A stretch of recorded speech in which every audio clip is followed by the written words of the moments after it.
Yeah.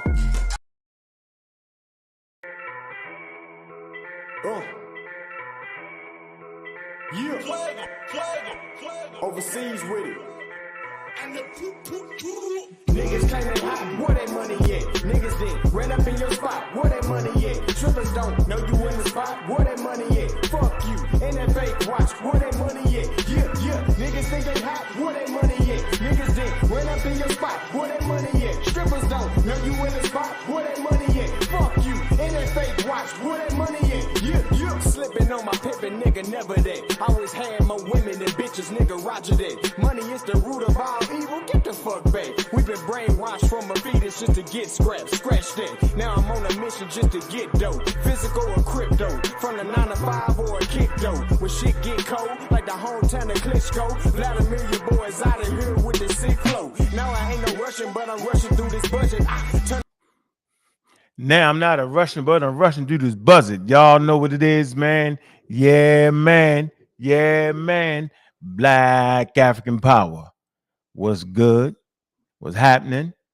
A well organized lie defeats a disorganized truth every time. Woo-hoo-wee. Man, y'all already know what it is, man.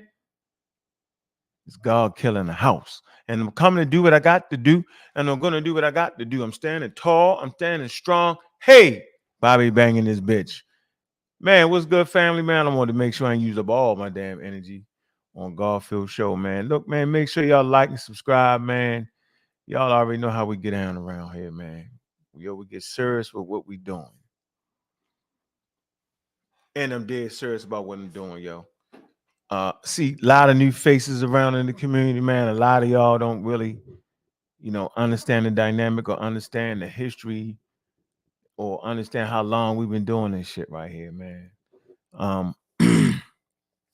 I like to say, man, it'd be lonely at the top for those brothers that's been doing it for a long time, man. And every cowboy and Indian want to take their shot. That's just the way it is, yo. But I'm gonna let y'all know I'm just built for it. It is what it is, man. So, I just wanted to make sure we don't get shit misconstrued, right? I'm never going to stand on the fence. There's no need to. I'm going to stay with the available data. That's my strong point. Whether you like it or not, hold on.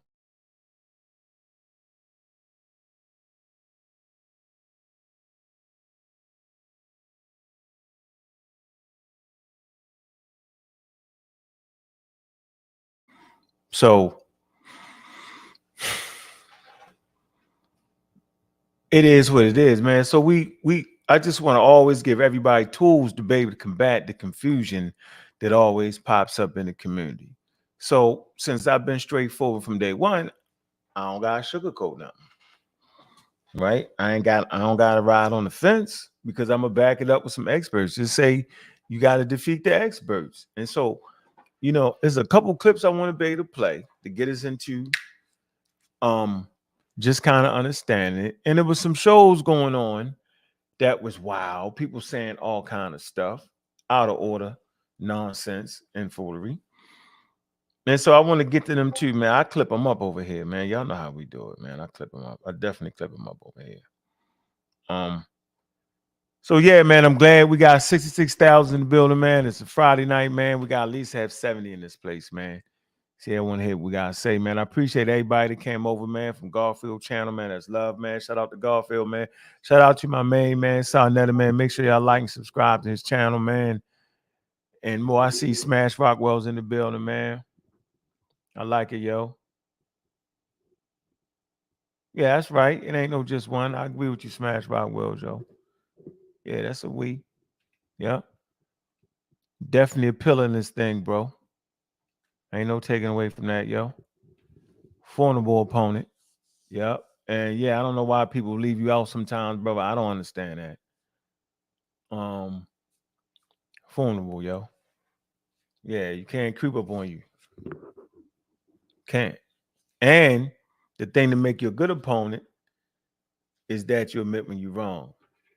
Or you admit when you understand something. No matter how hard you go hard on what you go hard on, if you get it, you get it.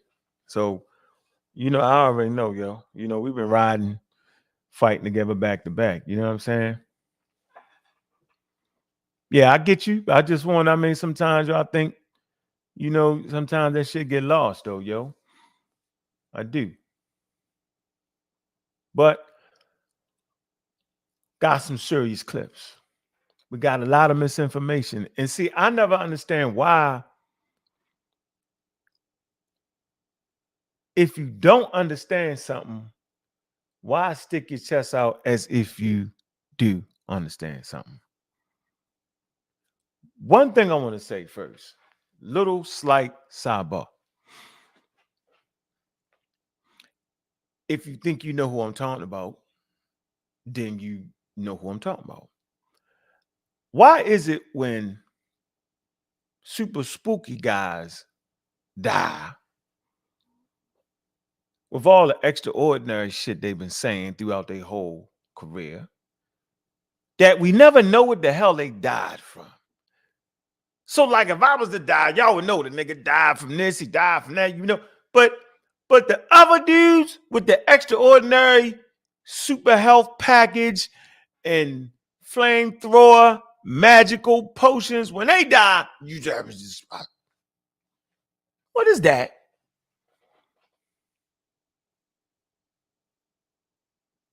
Only reason we know why Dr. Sebi died, and they tried to act like that was some damn conspiracy, because this shit made national news in his country where he was from. Right? And they still tried to make it. They killed Dr. Sebi. They didn't kill Dr. Sebi. They let him out and let him go to the hospital. And he snuck out the hospital and went home to try to cure himself. And he died. That's what happened. They snatched him back up, put him back in jail, and then he died. Now, maybe I don't got the order right, but absolutely he left the hospital. He only died from pneumonia. And trust me, hospitals are adequate enough to handle pneumonia. So he tried to use his own thing, right? That's how he felt. Okay. So we know. But you got people like, let's say, later Africa, we don't know what happened to him, right? So we never know. Why is that? So what I do is this. Let me show you. Because some things is just not fair. And I'm always offer y'all a great book to read, right? Get the downloads, whatever, right? Like, this is a great book. Everything that y'all think y'all talking about when it come to the herbs and all that is all right here. All right. And in this book, Simon Say, right? And Ernest, the MD, right? They go through all the different treatments, and that's why they call it trick or treatment. The undeniable facts about alternative medicine, right? If you go to the back of the book, right, talk about placebos, little white lies or fraudulent falsehoods, medical researchers, let's see, alternative gurus. Hold on, let me get some of the alternative diagnosis technique, alternative diets, alternative gadgets, alternative exercise therapies. Oh man. Everything in here, cellular therapy, colon irrigation, right? We talking about the colon and all that. It gives you everything, and then you read the thing. It's got the background, and then it's got the conclusion. See, what is the evidence? Conclusion. See? So this ain't hiding nowhere. So then people get mad at me for bringing good sources, this all sourced up, right? That's been taken through the scientific data, right? They get mad at me, right? And they say they'll use their own personal experiences with things, right? And this is where this conversation is leading to. We're not talking about our personal experiences. Everybody got their own personal experiences, right? Did I drop the link? Yeah, everybody got their own personal experiences. Ladosha, what's up with you? My Cleveland peoples, what it do, what it do, what it do. Make sure y'all like and subscribe to her channel, man. She be having a dope show over there. Two beautiful sisters, they be on that motherfucker doing their thing. Absolutely. All right. I'm gonna put this in the server. So we at 100 people, man. That's love right there. All right. Hey man, y'all know how we do it over here. Hit the Cash App early and often, man. Stop playing, man. Show some love, man. Yep. Keep us motivated to the next time we dive up in here. Appreciate that. All right. All right, I'll put that in there. So yeah, I did. That's a great book. It's called Trick or Treatment, right? All right, a great book. Read it. Your favorite alternative cures, right? And in the beginning of the book, it actually talks about how they killed George Washington with bloodletting. It's the funniest thing ever. How he actually had the common cold, but they didn't know it, right? Of course not. And he was sick, and they bloodletted. So they during that time they thought letting out a certain amount of blood, put the daggone the leeches on you, right? And let out a certain amount of blood, or however they did it, right? Or put some stick you and bleed. They thought that would help. Alternative medicine at a high level killed him. He lost too much blood. Crazy. So the whole thing is crazy. You read this history, right? Why is our community so fascinated with that? Why? Why are human beings so fascinated with the natural cures, so-called natural cures? It's actually a misuse of the word. All right, I'm gonna drop that again. Let me drop the link again. Maybe because we talk about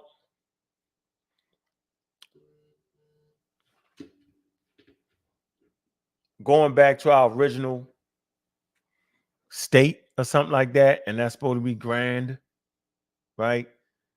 There are some things we should take from the indigenous past, man. It was really love. Appreciate you, Ladosha. That's some love right there. Appreciate you, Mr. Smalls, man. You've been consistent in your approach. Same with you, Mr. Torres. You've been consistent. Same with you, Ladosha. You have been consistent in your approach to make sure Uncle Keck is good. Yeah, I like that Uncle Keck name too. That's always on the table, Uncle Keck. Let me bring an intelligent brother on here, man. You just don't be having time. Peace. Yeah, man, my time be limited, man. How you doing, huh? You sounding right, Khalik. That's right. Khalik. That's right. Got my bros. I see you, pseudo kill official. Mr. Soaps, how you doing, brother? What's good with it, big man? How you doing, man? Hey, man, man, that brother commissioned the debt, man. I can't do it. Man, this dude said he used the ancient Greek pseudo physics, water, air, earth, and air and wind or whatever as elements, man. I mean, come on, man. Did you catch the show with him and Smash on there when Smash knocked him out? Nah, I didn't see the one with him and Smash. See, everybody act like Smash ain't knock him out. I didn't see it. I mean, I know Smash, so I know Smash smashed him. Yeah, he should have got paid for that. Should have got paid for that, yo. Man, this is ridiculous, man. I mean, the people, but it's good that side, he bringing those type of people on so everybody can see the difference, you know what I'm saying, see the level, between, what I'm saying. And then, like people get offended by the word pseudo. Like he even said on there that pseudo was a derogatory term. You know what I'm saying? Like, you're supposed to say that. That's the game. You know that, right? Yeah. But that's how you know it's working. Yeah. It's sticking on them, they can't get it off. Yeah. Oh, but look, hey, Unc, I did have something I want to say to you before my lady get here. I'm about to kick it with my lady. What's up? So y'all had a show, and you kind of went on. You kind of laughed at me because y'all was talking about humans being superior to all the other animals on the earth, and I was like, of course humans are more superior than the animals. Now I'm not saying that evolution made it that way. You know what I'm saying? Better get that door, boy. It's definitely Friday. It's definitely Friday. Oh shit! I thought that was my door. I was like, you better act right. It's Friday. You better act right. And you better hurry up and get off this joint. Yeah, I'm about to get off. So look, because she's not trying to hit none of that. Look, so y'all was laughing, right? The woman is in the house. We don't want to hear none of that shit. So look, I'm like, yo, so What? so so how humans ain't superior? Because of one virus can take you out, a common cold can take you out. Okay, we know that. But But they not superior. we talking about the superior creature on the No, earth. because that's not how evolution works. I'm not saying that's We listen, but can, that's not even what I'm we saying. can do That's a what I'm show on telling that. you. That'll be fun. Like No, apparently we I'm got. not saying that. What I'm saying is that humans have the ability to create vaccines to fight these pathogens, right? Right. So that gives us superiority over the pathogens because we can create vaccines to fight them, right? Then you look at all the other animals. All the other animals we can put them in captivity. To the Humans are point the where you, superior creature on the earth, man. all right, listen, so superior that you put yourself in ecological niches that end up killing you. That's how superior. That ain't being Nah, superior at but the all. thing is, we What you think, so? Some of the this so thing is we sound can that. learn our Go way ahead, out of so that. we can learn. Obviously not. We can put ourselves in a bad predicament, learn Right. from that, and change that predicament. Yeah, yo, you human centric, yo. That'd be a Definitely. good. We do a show. We should do a show on that. You know what I mean? It depends on what you define as Yeah, superior. yeah. What you Uh, mean? uh, the ability to procreate over generations. So, Yep. how, if something lives 100,000 years or a million years, they're more superior.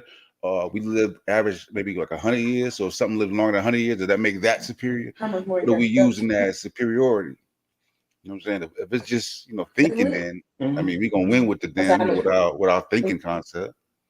You know, Clean up. Yeah, we can only, you're right. we can only see You're right. certain colors. We can't see as far as a hawk. Yeah, you can't even see. You got bad You know what I'm saying? eyesight, We yo. can't see at night. Hey, but You you know know what I'm what? saying? But we can create devices like binoculars and telescopes, and we can see way farther than the hawk. You see what I'm saying? That makes us superior, man. Like we can create devices. Nah. We can create technology that'll give us the ability that these other creatures have, man. Like, come on, you got to see that, huh? Nope. I don't see. It's not saying that evolution was intelligently designing us to be that way. It's just ended up that way because of Yeah, it didn't end how that our way. brain formed, because we started cooking our food. We started Yeah. cooking our food, right? Yeah. Which let our jaws get smaller, so our brains can grow bigger, and we developed the frontal lobe, and that developed us a higher form of thinking. You know what I'm saying? So come on, man. Yeah. And then you talking about a hawk. You talking about a hawk? We can put a hawk in a cage. Your brain wasn't evolved for you thinking. I It's didn't just say a it was manager. evolved for us to think. I Oh, said what it was it evolved for? so we think. So we It think. depends where it depends on what Yeah, stop it. it depends on your barometer for superiority. You know what I'm saying? Yeah. Where you lay it at. You know what I mean? You talking about we can't see far as a hawk? We can see way farther than the hawk. All we got to do is build a device that'll make us see farther than the hawk. I'm listening. Yeah. I disagree I'm about to kick with it you. with my lady, man. I'll catch you later. Yeah, man, go ahead with that sister, man. Stop sure. playing Peace. over here, man. Peace out, man. All right, man. Peace. I'm gonna get off here. What's going on, Mac, Rob, Malcolm? What's up, brother? Man, what's up? How y'all doing? What it do? What's up? Brass. What's up, Saint? What's going on? No, I heard you in there going off. I thought this was about Egypt. I was going to sit. I was going to sit in the background. But y'all was actually talking about humans and superiority. I was with that. But Yeah, he talked about that one. I thought it was something peaceful. We should do a show on it. We should do a I show. wasn't gonna get called no names. Yeah, we could easily do a show on that. And he's wrong, bro. I don't know why people don't understand. It's subjective. It's not the word. It's subjective. The word, though. Subjective. It's the word. It's the word. We're unique. We're different, but we are not superior. We're not the strongest. We're not the fastest. I can tell you, if anything, I'll make it seem like we the worst. Listen, well, see, we it won depends. extinction. If you're talking about bare knuckles, we ain't the fastest. Okay, yeah. Period. But if you're talking about a nigga in a Porsche, period. talk about a nigga in a Porsche versus but see, a guy now you adding a car. Here's the thing. Listen. You can't take away the car because that's yes, human you can. ingenuity. No. You most certainly can. Because there's situations where the car ain't valid, where you can't use the car. I'm talking about you by yourself. Bat see better than you. And then let me just say this. I mean, I can agree with that, but like I said, under perfect circumstances, with the use of our tools and cars and binoculars and all of that, yeah. But let me just say this, bro. We're not stronger than bacteria. Of course, bro. Like I said, it's Bacteria subjective, can bro. survive in space and survive inside of you. It's subjective, Yeah. bro. It's subjective. We ain't gonna get nowhere with that. You know what I'm saying? Well, I'm not going with superior, bro. Yeah, I mean, our brain, funny we talking about the brain. We have qualities that have no parallel. I get that. But this just when you talking about superior, I keep telling y'all, let the lights go out. We'll see. Same I don't think we the conversation smartest before. animals on the planet either. depends on No, what you. but I'm It talking depends about on in how you how. define it Yeah, I smart. think You know what I'm in saying? how, because we do like that's where I will get with you with cars. We do have the ability to build the cars. We do have How the you ability define to do smart? bifocals and things like that. So I would say that. But as far as like the technical term for intelligence, I can't answer that. There's no Let me technical. say this. It's Hold on. subjective. So someone says what I would Correct. say is at the end of the day is about life and living. So whatever it is that you're creating has to add to you survival. That's for me, right? Mm-hmm. That's what I'm saying. So there's things out there that's been surviving for eons. You know what I'm saying? Right. Mm-hmm. Perfect crocodiles. They've been around since the dinosaurs. They dinosaurs, turtles. For me, they superior because they live longer. Yeah. Life, everything is life. So you drive a car faster, but hell, how many people die in car crashes? You invent liquor to get high, but then you drive and drunk and kill yourself, right? So all right, but for me, just now when we learn how to leave the planet and go somewhere else, now we changing the game a little bit, Sosa, right? That's Yeah, a Yeah. that's a It's a step up, different right? conversation. Yeah, it's a the different criteria is conversation. living though. You ain't gonna live. A damn lobster can live a couple hundred years. You know what I'm saying? Dang. See, You that's the know, point. an Yeah, I get alligator it. can live a long Octopus. time. But Then what you I'm got the saying immortal. is you That's the name, Juju. The but octopus got the is smart. when but you they got say they're probably about as criteria, smart as a 2-year-old. They're not really. Exactly. but when you say Like criteria, we're not talking about one. We're like not the talking about immortal, but you one got like the thing. immortal jellyfish. Shit, that Oh nigga gonna live yeah, longer than everybody. yeah. Like, Yeah, criteria That is also a it's a number of criteria. things. It's not one thing. Yeah, if But life is if a you was to criteria, go off giant superiority, tortoises. We go talking off about living. superiority. We're yeah, not couple hundred years, everything I 2 years named. old. We're not the best at everything. It depends on what the I mean, criteria is. to start the conversation, We need a that's the show. point. We should save this. People have to define their terms, right? So when they say Yeah, superior, then what's superior? Define superior. What That's where way? you have to start What out with way? the conversation so yeah. they don't become conflated or whatnot. Define your terms for me, and then we can work in those parameters, right? Because other than that, these type of subjective conversations will be all over the place. But Yeah. yeah, I just wanted a little smoke with that whole human exceptionalism. And this is why we advocate for people, come check out these shows we're having, especially, about the brain, because once you delve into science and really get into it, it will humble you and you will find that, maybe we're not as exceptional as we thought. That's not a bad thing, though. It yields us to show respect to all other life forms on Earth, and I think that's most important. And not only other life forms, but other human beings also. Like having a respect for that in our position in the universe, so to speak. I got some clips I want to play to stimulate the conversation. I swear I do. Let me I get know the you first do. one. Yeah. Go off, Bobby. Where we at Everybody with be it? talking. Look, Where we at with it? we going we going 101. Watch this. Let's hear this conversation right here. Hold on. Where did I send it at? I sent it. Damn it. All right, hold on. Let me get to it. Hold on. Incredible conversation. Incredibly bananas. The things of men and what they say out their mouths. Damn, where's the daggone video at? Man, come on now. Oh, all right, I know how to do it. I gotta do it like this. We do it like this. We come to this. Let's see. Hold on.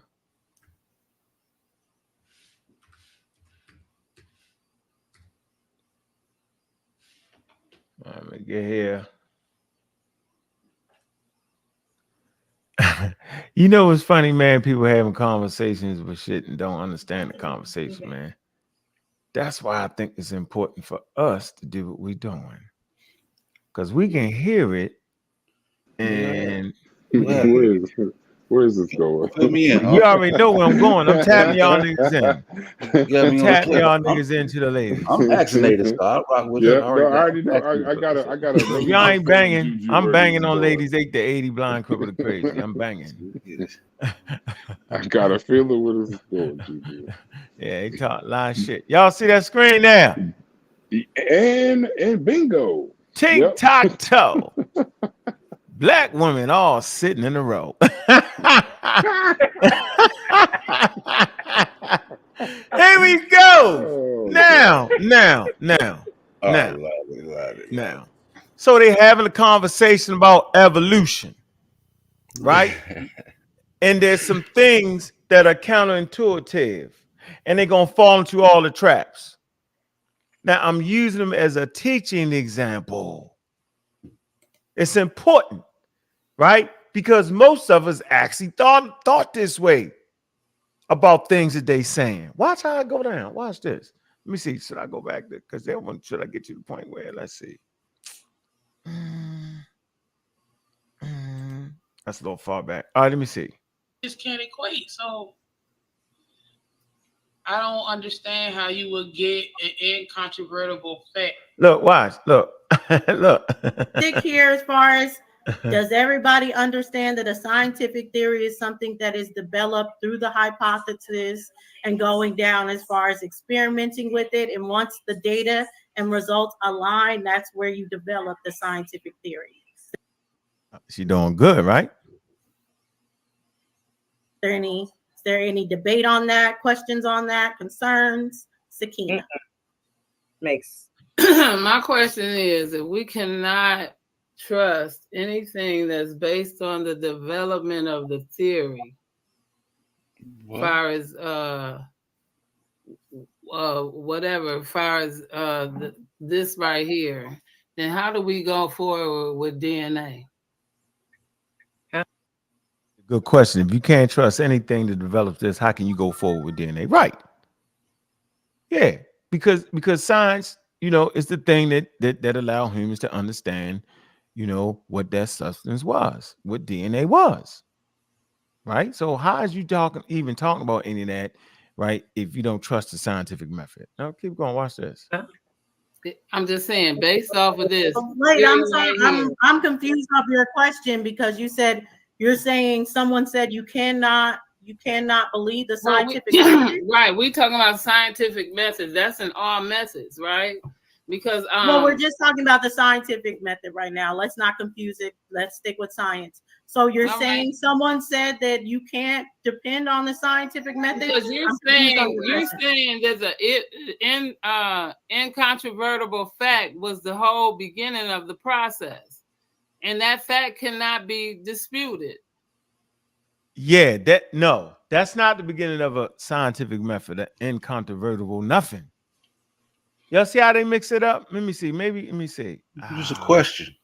Yeah, hold on. Let me go back a little bit farther because she was reading it. Let's see. About as far as when it came to evolution. Hold on 1 second. Let me get that up. Bless you. All right. Hold on 1 second. Is that like a witch? What was that? Starting this up. I have no disagreements. I'm trying to teach people of what these things mean. Because I think a lot of people are confused about what it means and how this applies. What did she say? What did she say? She just learned the definition 2 days ago. Literally, Juju. Literally. And listen, I just want to make one comment on this video because me and Juju was in the chat breaking our fingers. Yeah, me too. This is the wildest conversation. Listen, go ahead. It took them, I think I got there probably 5 minutes in. I messaged Juju on the Discord. We are an hour and 40 minutes into this, and they're still trying to define incontrovertible and the difference between a theory and a fact.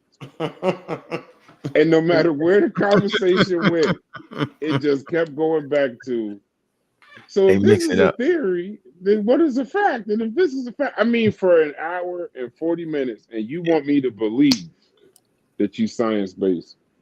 Yeah, they mix it up. They were talking about evolution. They mixed up science with evolution. Go ahead, Bobby. So let this be on record. Let this be on record.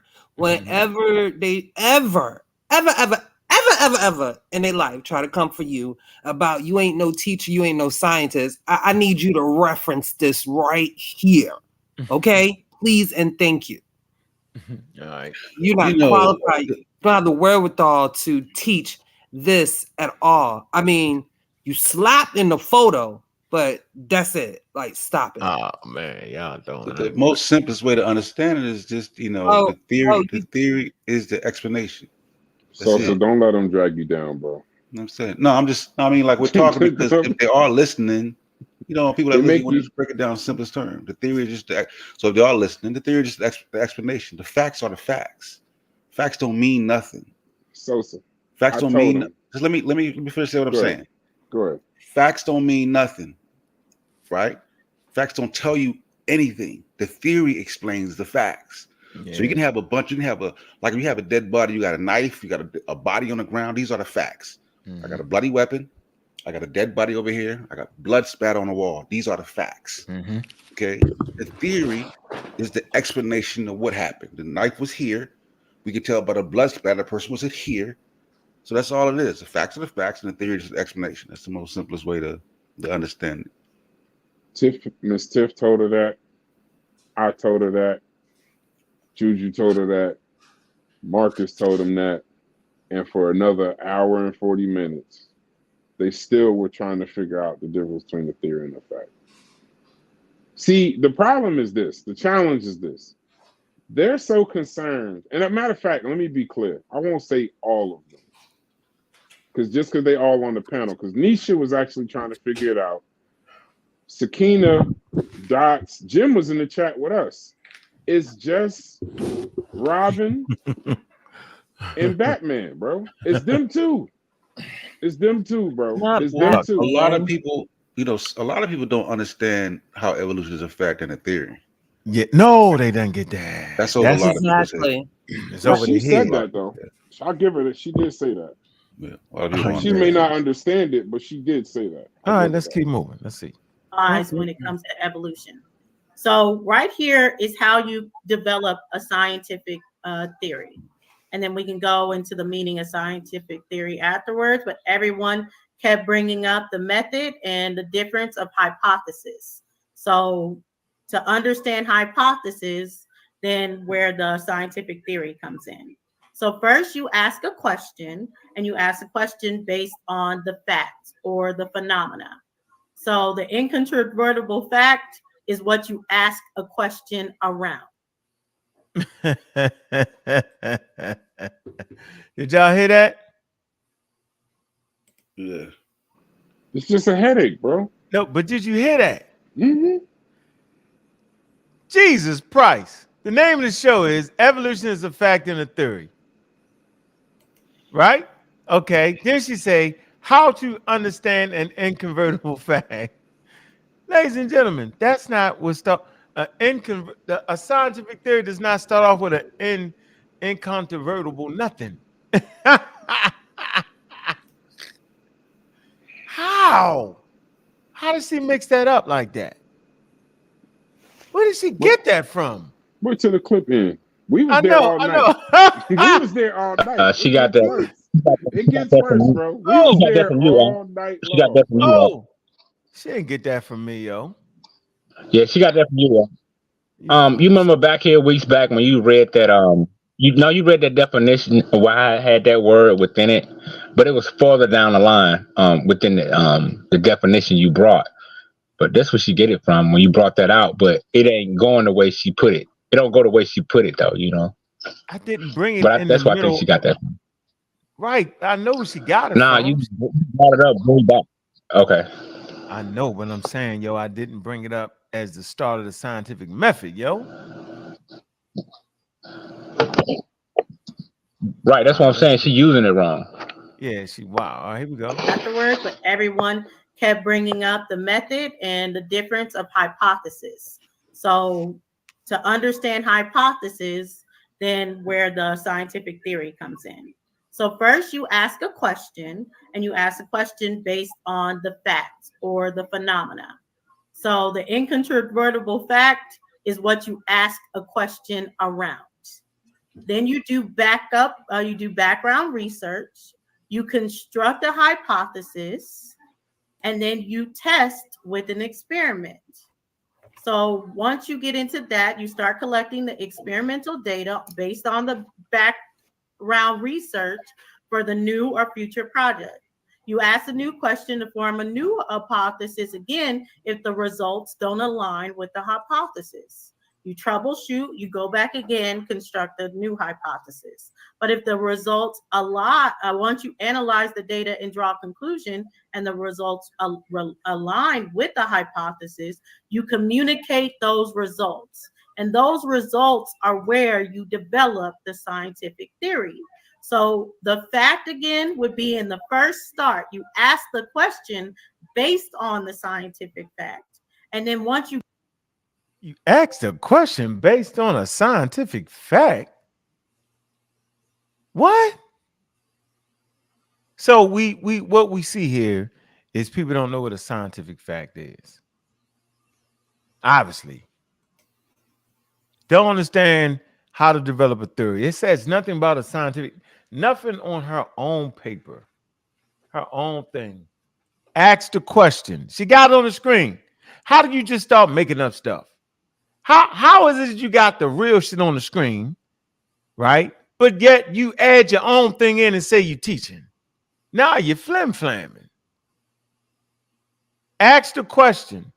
Do background research, construct an hypothesis. Look at the arrow. Test and experiment, right? Procedure working. Yes, no. If it's yes, analyze the data, right? Draw a conclusion. All right, I can't even see the rest of that. Results align with hypothesis. Results align particularly or not at all with hypothesis. Then you make that right. All right, and go back up there and do it again and get right back to constructing a hypothesis. If it is, you go there, right, and communicate the results. That's what it is. All right, you might get to this step right here and you go to troubleshoot the procedure carefully, check all the steps. No in here does this say about any type of scientific facts or any. No, that's not what it is, man. Right in front of the face. So these are the people that we have fighting to transmit science. It's complete nonsense, man. Now you see why I just cannot have conversations like that, because she actually thinks she knows what she's talking about, and she thinks it's okay to add words to the scientific method. What it is, she's at the Grammys without an album, bro. she's on a huge stage. Damn. Right? She got all of these people watching her. Unscrambled Minds, for the most part, most of them have put her up as this leading radical thinker that somehow is going to debunk evolution on YouTube in an hour and 20 minutes. This is all I could think of. Like she gets, and here's the thing, bro. She skips so many steps to get to people. How did she get into conversations with Cedric? She be in conversations with Ngozi, Cedric, you, Sosa, Marcus. Like she don't even deserve to be. You gotta give her credit though, to get yourself in slick.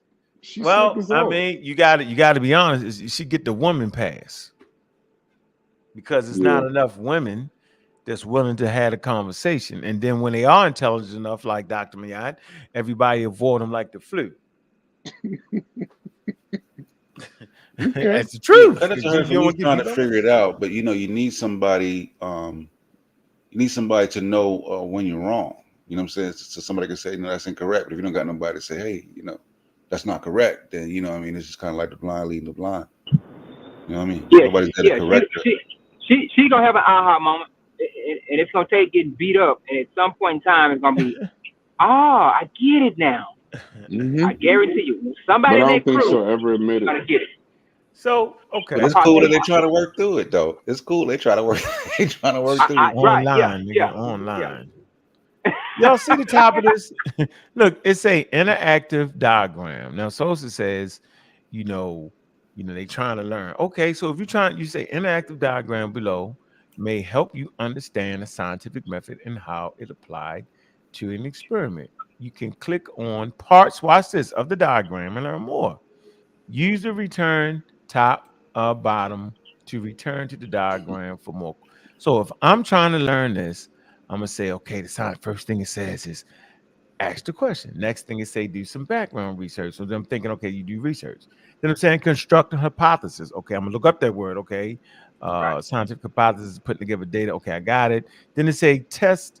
It say test with an experiment. So you test what your ideas is with an experiment, right? Then is the procedures working? Yes or no? If no, you go over here and troubleshoot. So I'm doing it. What I'm never doing is add words to this. What gives you the right to add words to the diagram is what I'm trying to figure out. That's what I'm trying to figure out here.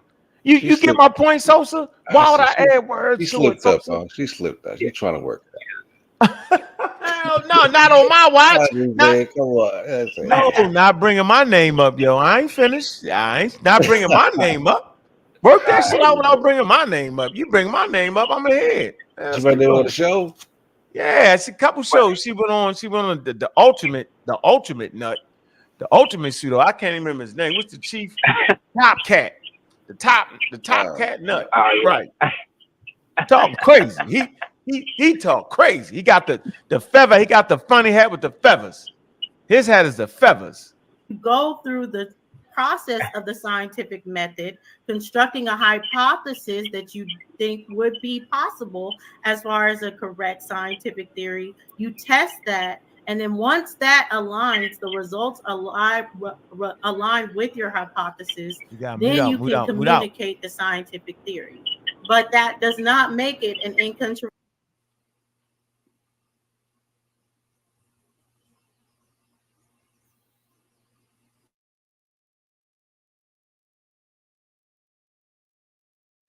Fact, because the incontrovertible fact can't be debated. You can't go back and say, oh, well, I don't think that's right or anything like that. You can only debate the scientific theory because that's based on the data, results, and conclusions. And since those are going to be conclusions of people, conclusions of actual people doing the research or anything like that, we can question and debate their conclusions, especially when there's a scientific theory that is not as extraneous to go through this process, which there are scientific theories that would be based more so on predictions. I mean, are y'all hearing this? Yeah, we heard it. We heard it the other night. We heard it the other night. But let me say something. All right, this how this works. She talks about how, since human beings put together the data, then you can debate that. She's right. They do. But they debate it using a scientific method with their results, right? And so when a person reaches a certain scientific hypothesis, right? They debate it. They debate the results, and they take the results to see if they can duplicate it. And when they can't, they debate it, right? And then she makes the point where you can actually debate things like predictions. You could debate that. You can predict, on a predict, but she doesn't know that in science, the highest level is a scientific prediction. See, you wouldn't know that if you didn't really study science. Listen to what she says. She actually downplays a prediction. When in actuality, the highest thing in science is to have the ability to make a prediction. Watch. Darwin's theory of evolution. Darwin's, once that aligns, the results align with your hypothesis, then you can communicate the scientific theory. But that does not make it an incontrovertible fact, because the incontrovertible. Well, all that shit is wrong. Everything she said was wrong right there. She's just freestyling. Let me keep going when she started talking about the prediction. Watch. Fact can't be debated. You Right. can't go back and say, oh, well, I don't think that's right or anything like that. So you know what she just said? So you can't debate an incontrovertible fact. Yeah, I want y'all to just pin that statement. I want y'all to know that our whole conversation since she started on YouTube was to debate an incontrovertible fact. That evolution is a fact and a theory. Incontrovertible. And she has been debating that. And she doesn't even know it. And guess what, y'all? You can't make this up. She the one brought the source. That's why I can't compete with her. It's the most incredible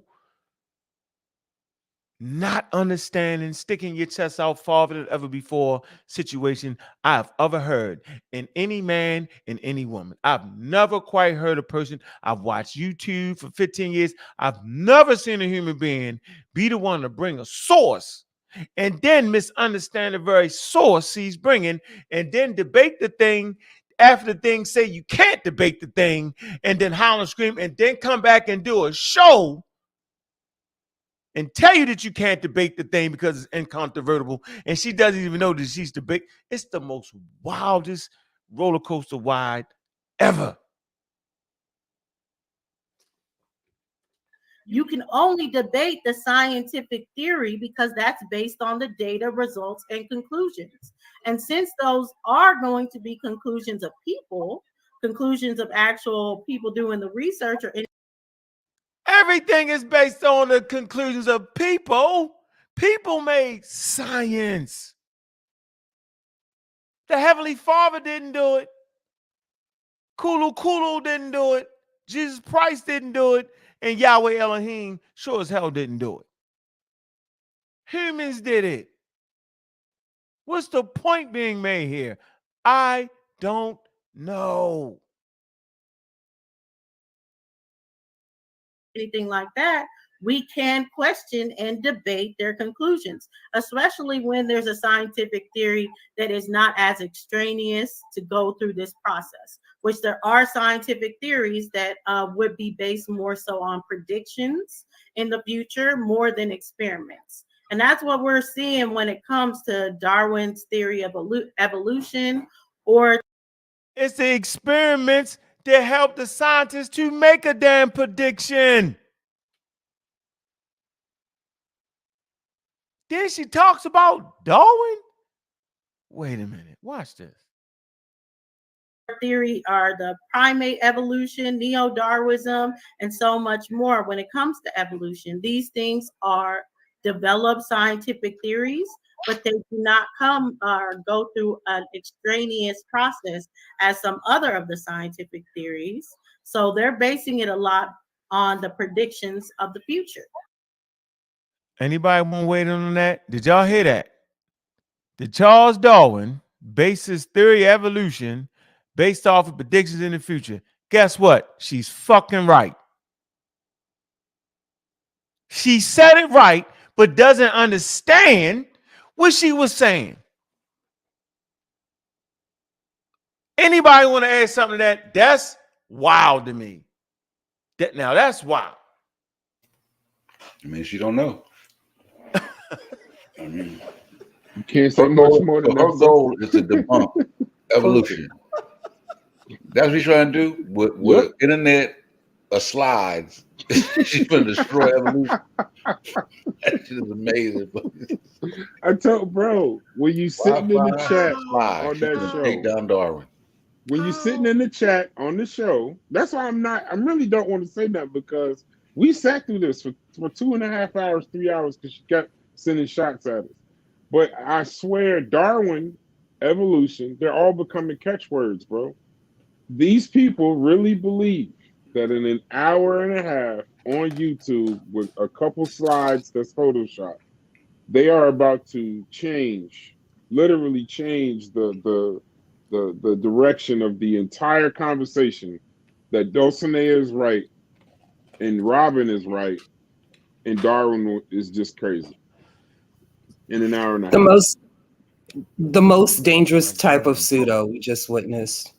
That's all I have to say about it. You think so? It's amazing. You know what? I think Sosa was right though. Like she just doesn't understand She doesn't that when know. she says prediction, and when she says that Charles Darwin evolution was based on the prediction in the future, she had to have read that. Let me see what she read that at. Go ahead, Juju. I want to pick up what she read. She clearly doesn't know. It's clear. Yeah, she doesn't. She has no clue. She has no clue. Go ahead, Juju. Well, that's kind of the point. She has no clue, but she is like adamant this way that she's right. You feel me? And the fact that she's, explaining certain scientific facts, but so pseudo, like it sounds great, right? It sounds good. That's what captivates and draws in people who really don't know. And that's the dangerous part of it, because she's so, like someone said, astute about it. You get what I'm saying? That's the most dangerous type of pseudo to me. So let's go to John Jackson's work, man. Ice Age and Men, right? That's the chapter, right? And watch how the statement she said is actually right.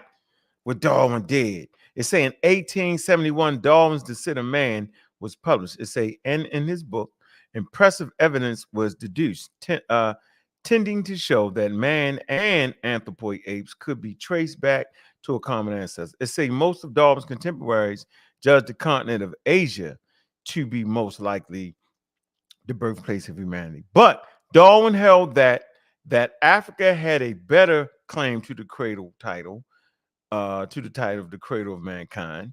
It say, watch this. This is Darwin's words. We are naturally led to inquire, he asserted, where was the birthplace of man? In each great region of the world, the living mammals are closely related to the extinct species of that same region.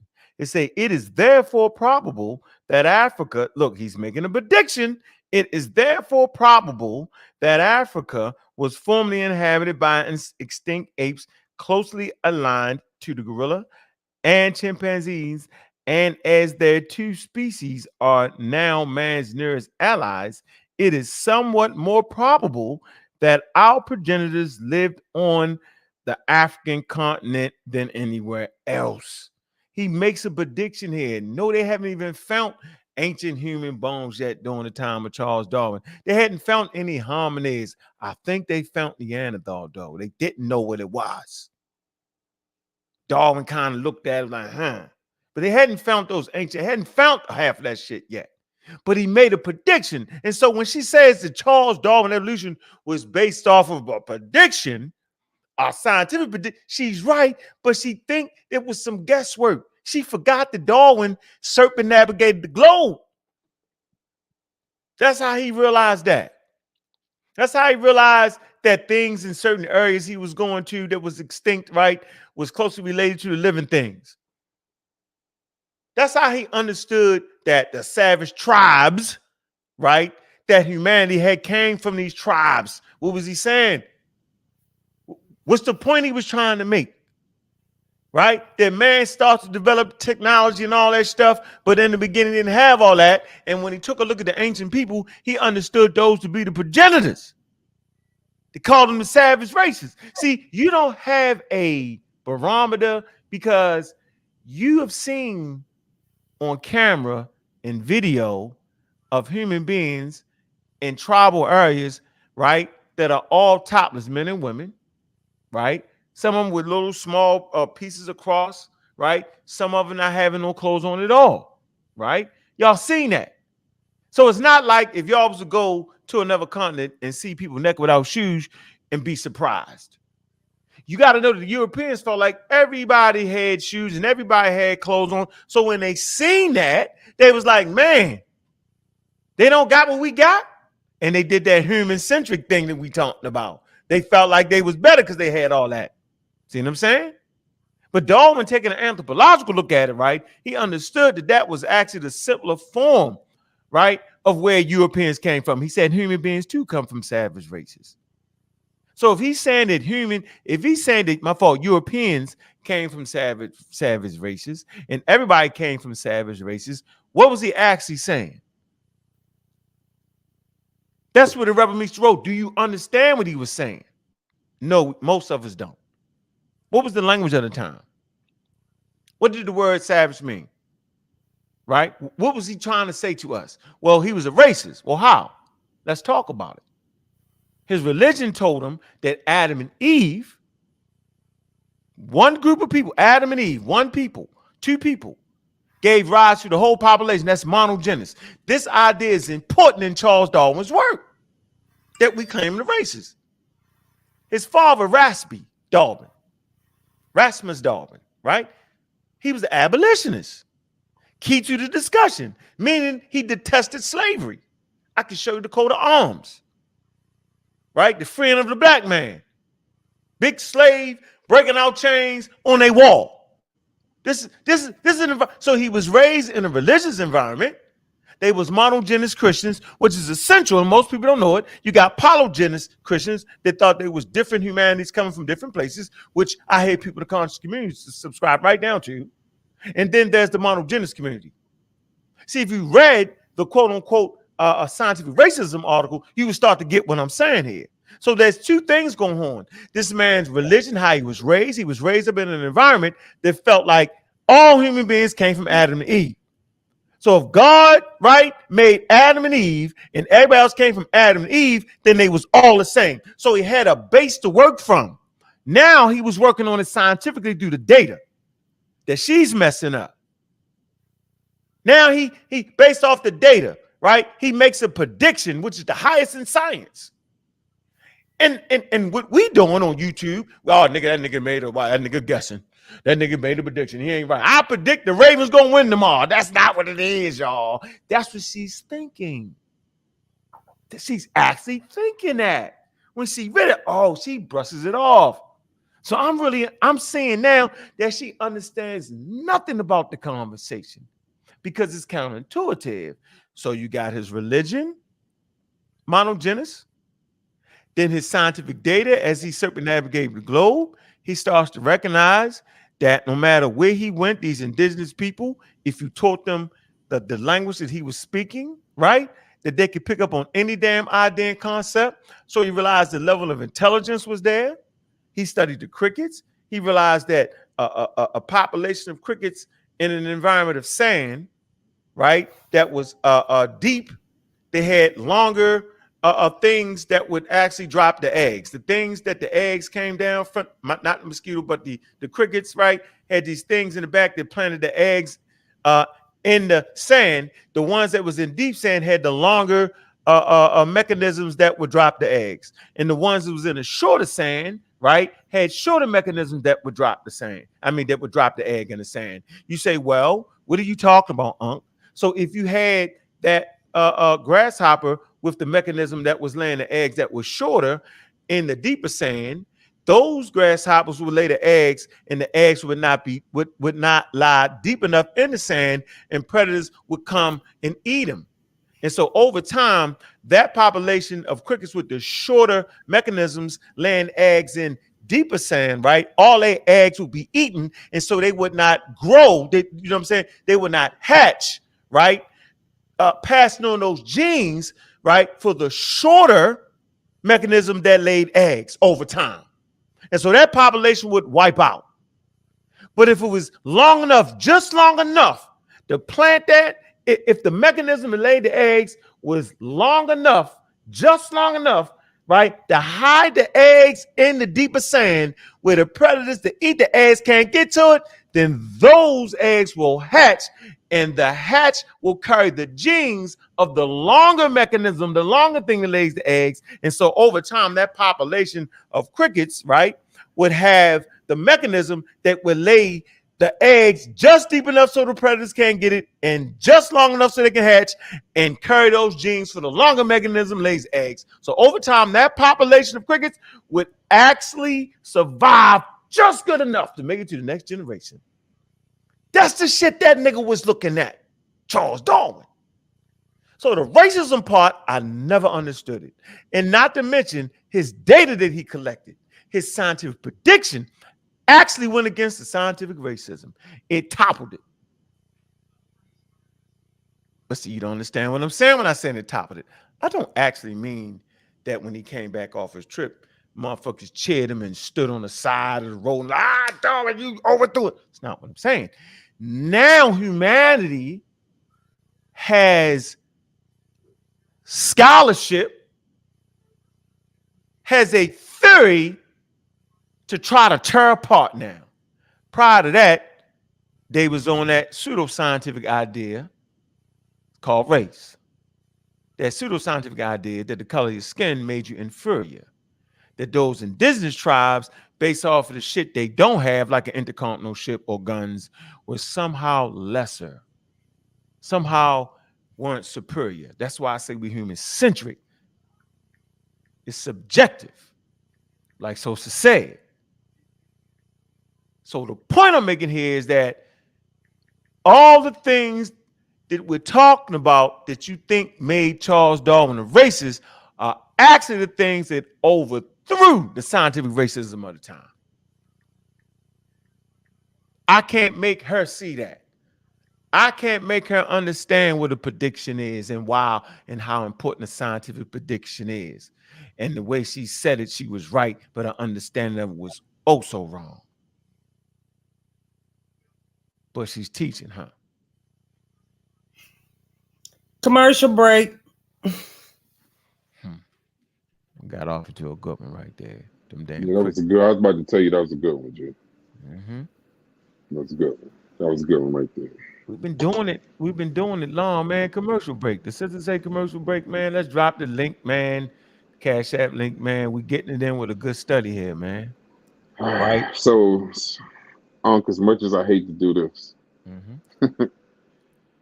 Mr. Rockwell is in the chat, and he's being a rabble rouser. That's what he do in the chat all the time. He's being a rabble rouser. Sosa they're about to stir up all kinds of madness. I see it coming already, bro. Well, they having fun, yo. We can go to Black Egypt in a minute.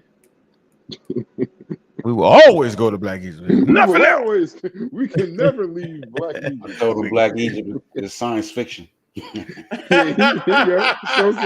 just went in the chat and said Black Egypt is science fiction. He done turned the whole chat against him. It's Sosa against the whole chat right now. All popcorn emojis. As soon as he said it, the next 5 comments was about Sosa.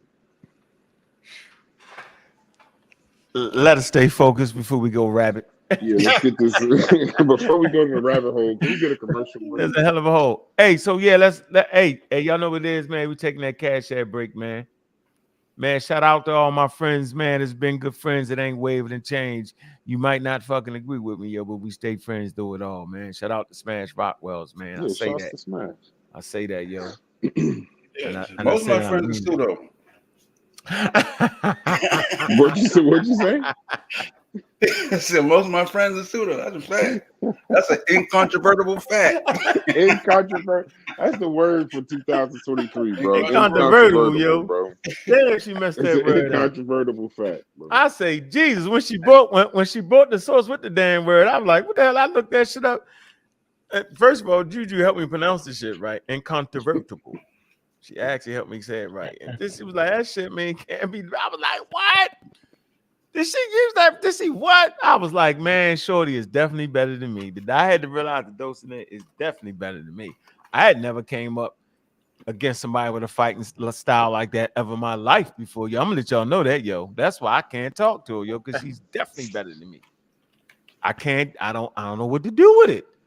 You bring a source, I agree with it. She said it with a straight face. She said all this shit, and she fuck it up. I have never seen nobody do that like that, yo. Yeah.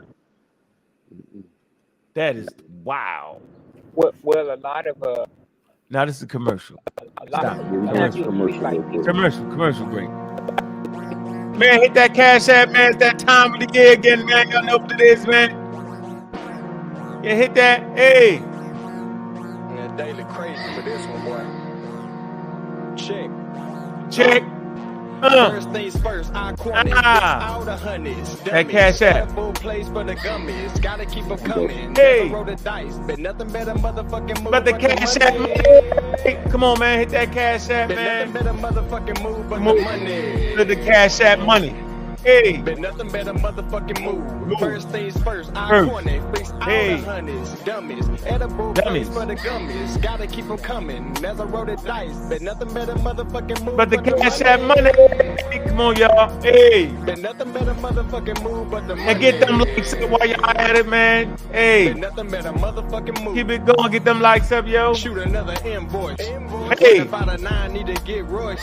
Get Royce. Shine. It's the kid choice. Kid choice. Pie was a bit moist. Told me to do it big, bro. Ain't did it how you Cash App.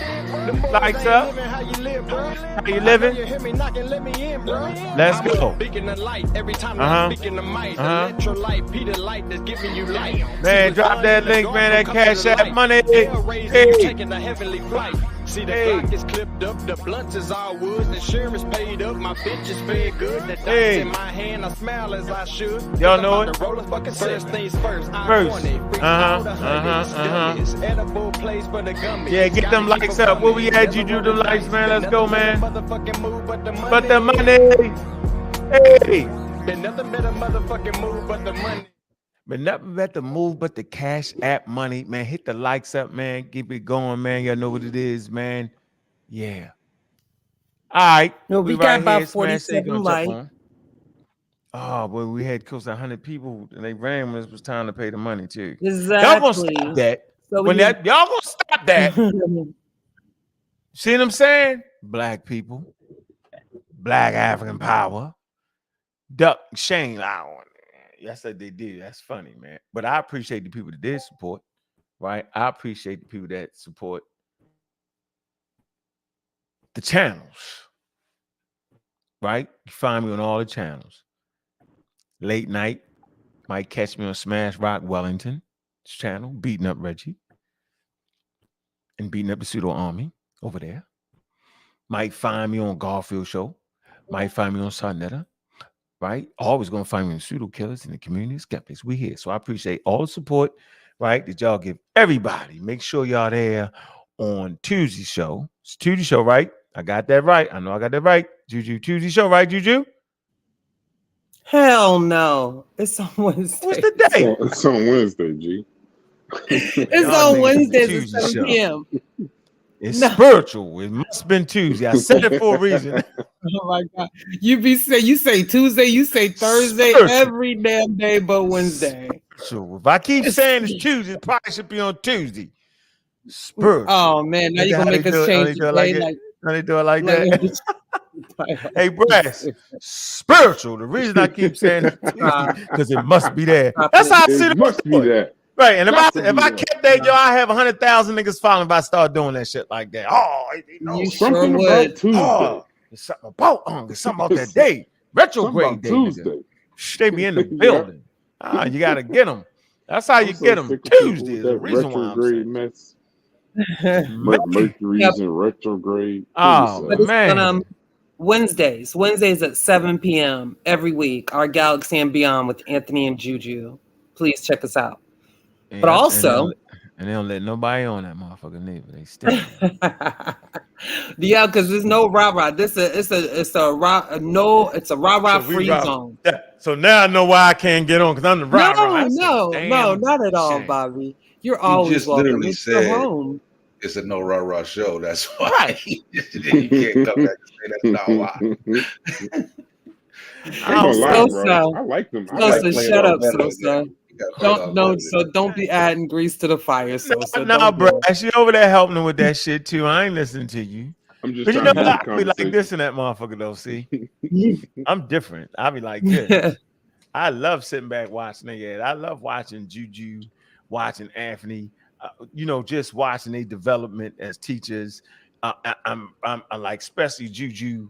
Like I ain't gonna lie, Juju. I'm saying when you was super voodoo black algae, I'm saying I misjudged your high level of intelligence. You know what I'm saying? Like I didn't see that coming. I ain't gonna lie to you, yo. I was like, damn. He was like, nigga, I didn't graduate from college. I say, damn. And so let that be a lesson to everybody, yo. That Pan-African black, it dumb you down, yo. It do. It make you say stuff that the world laugh at you about. It do. It take away from your strong suit, right? Your strong suit is your high level intelligence to look at data, to make proper evaluations, yo. But once you just black algae, you see nothing. You see nothing else. You miss everything. You think the first president was black? Because I did. You think that the black melanin skin gave you pop? I did. There's a lot of shit that I thought Egypt was black. I did. Couldn't even understand a good anthropological argument 13 years ago. It took me a year to put the damn video up. I was like, damn, I don't agree with Samantha Kiata. But I said, but how does shit make sense? I was like, what the fuck am I missing here? Read the Cairo Symposium. I said, I thought I understood it. But I actually didn't understand the statement from the Cairo Symposium. I read the whole thing. I was like, damn. Just another thing that's going on with the whole Black Egypt shit, y'all. It's the websites dedicated to the foolery, right? Matter of fact, if we could interview Diop, I know he wouldn't say half the stuff that these websites be saying about him. I know he wouldn't. We can only go on what he wrote. And the website skew you, type it in. They say the same thing. He did this, he won. They never talk about the whole conversation. And so you do that, you Google it right now. See what you come up with. Cairo Symposium was great. Theophile Bingham, they defeated all the white boys. That's how they do it. You be like, oh yeah, they did. Most of the sites that do that, they're not even credible sites. But you don't know that. I don't know that. I didn't know that. Rastafire, you know I'm talking about that shit. You receive that shit. Rastafire. I want to make a statement. Go to that website. Good, but I want it back to you though. So I didn't know. Oh. So now your intelligence shine through, and now I think you represent the red, black, and green at a different level. That's the point I would really want to make, Juju. I think it's a balanced approach. That's what I'm trying to tell you. That's what I mean. That it's okay to be intelligent because they said we shouldn't read books around this motherfucker. You remember that? Exactly. Right. That we shouldn't go to the white man's college. Remember them saying that after getting degrees in white man's colleges? That was the running theme around here. I went to white man's college. But go ahead. Go ahead. So I want to building. Reggie, so I want to correct something that Blackology and Pan-Africanism, you already know, it's not mutually exclusive. So Blackology can be one thing, but I think that I and a few more people represent the true essence of what real Pan-Africanism is supposed to be. And that is pushing towards scientific literacy. That is advocating for education for our people at the highest forms. That is active political engagement and everything that it takes to move us forward, right? To get us on the stage, to get us a seat at the table, to build, construct our own table. That's the true essence of Pan-Africanism. So I think it's only two of y'all. I think it's only two of y'all like that. We growing though. We coming. Shout out to Marcus. Chilimwe. Shout out Colonel. You only got two of them like that. Yeah, they're cool for Pan-African. Wait, what'd you say? Juju gave a soliloquy on how Pan-Africanness is the pushing of scientific literacy. It's the accuracy of your history. That shit back in the day. I say shit. I say it's only two of Marcus and Juju. The last of the Mohicans who really followed the shit. The real, what it say? The only two, y'all, because Marcus Garvey sure as hell wasn't doing it. Say that. None of them was. Repackage it, rebrand it. I try to repack. Hey, we got a star in the building. Smash Rock Wellington. So let's. Oh, sorry. Hey, Smash. But let me say this last thing, and we can let Smash, go ahead and get it off, set it on off. But so, and that's the whole point, and why I keep mentioning it. And me and Marcus gonna get together. We finna do it.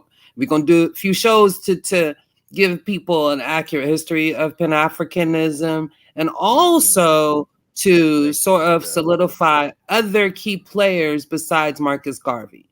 Okay, because he's not the sole contender or He's not the gatekeeper of Pan-Africanism in totality. And I think that's the mischaracterization, the misrepresentation of Pan-Africanism right there.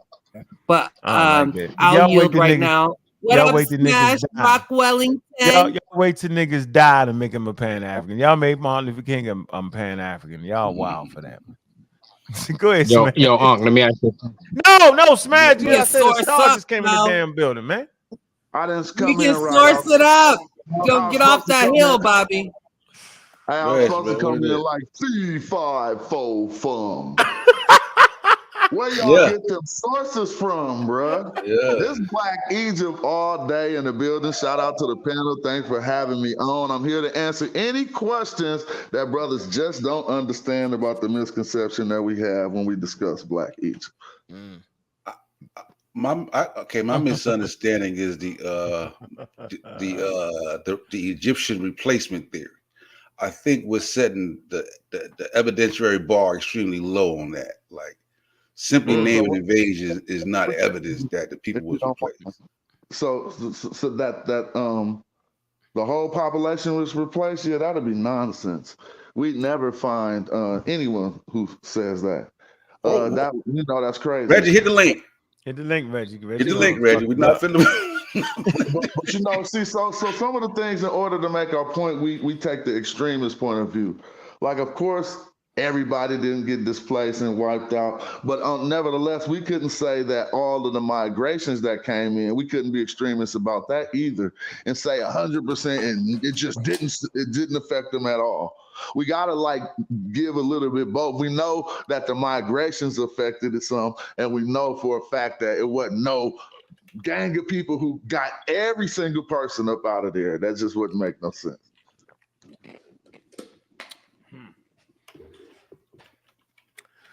Was it the Great War?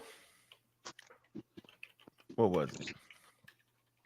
What was it, Smash? Was it a war? No, I'm saying, wasn't that a cool middle ground? No, I'm saying if neither side be's extreme, then we know that there's something in the middle space of what both of us are saying. You see what I'm saying? I can see that. That's what I'm saying. Of course, they didn't just come and wipe everybody out. And at the same time, we would have to admit that if people have been coming over thousands of years, you can't just say they didn't do nothing at all. That cats get hella extreme with that. Like, come on, man. We know it did something. But to keep it clear, it's something you said earlier, Ankh, that makes a good point on both sides of the argument. You talked about how long we've been in America and how we all got this new DNA now. You said we ain't indigenous Africans no more, and that was a very good point. But we got to still look at that from the opposite side. Out of all these people that we've been mixing with, we still could find people who look like us on the continent. Like, haven't you just looked like, damn, he looked like I might be from his tribe. And so that we can also look at that from both perspectives. And I'm just being open and optimistic. I ain't pushing the hard line until somebody ready. You know what I'm saying? Yeah, I heard Samadi Kiata say, he said that's a mistake. That a person look like that shit was funny as shit. You ever heard him say that? What did he say? He said that's a damn evolutionary mistake. That person ain't you. It looked like you, but that ain't it. Because you can have in evolution, you can have things that look exactly alike and have like, do I want to say evolutionary path, two different evolutionary paths? But that wouldn't be so convergent evolution. Yeah, convergent evolution. But we can't say that with humans, but he's just saying that evolution will produce something that look like you, right? That don't mean that that's you. I seen a Mexican nigga look like me before. Like, you know what I'm saying? And I know, I mean, we had the same body building, same my stepsister called it a monkey brow because my eyes are reset far back under my eyebrow. So I've seen that before, but I wouldn't make that mistake to think that me and him go back with some lineage. But the people on the continent that you actually come from, that is, that was probably a little different. Okay. Cigar Reggie, what's up? You get in here early. Unmute yourself. Peace and family. Peace. Peace. Yeah. Now, what about the replacement population? Hi, brother Reggie. Sister Juju, how are you? This is my first day being a little bit weller, so I'm getting myself together. I've been in great pain, but I'm here. So I'm gonna take my shirt off I'm gonna take my shirt off. Leave your Okay. shirt Now, on, who's G. the smart one? Sosa, or that was Brass. Who was talking about the replacement? Who's the smart one? It wasn't That Brass. was Sosa, I'm a but smart one. leave your shirt on, I was Reggie. asking for evidence for the replacement. You gotta say it the way you said it, though. Extraordinary claims require extraordinary evidence.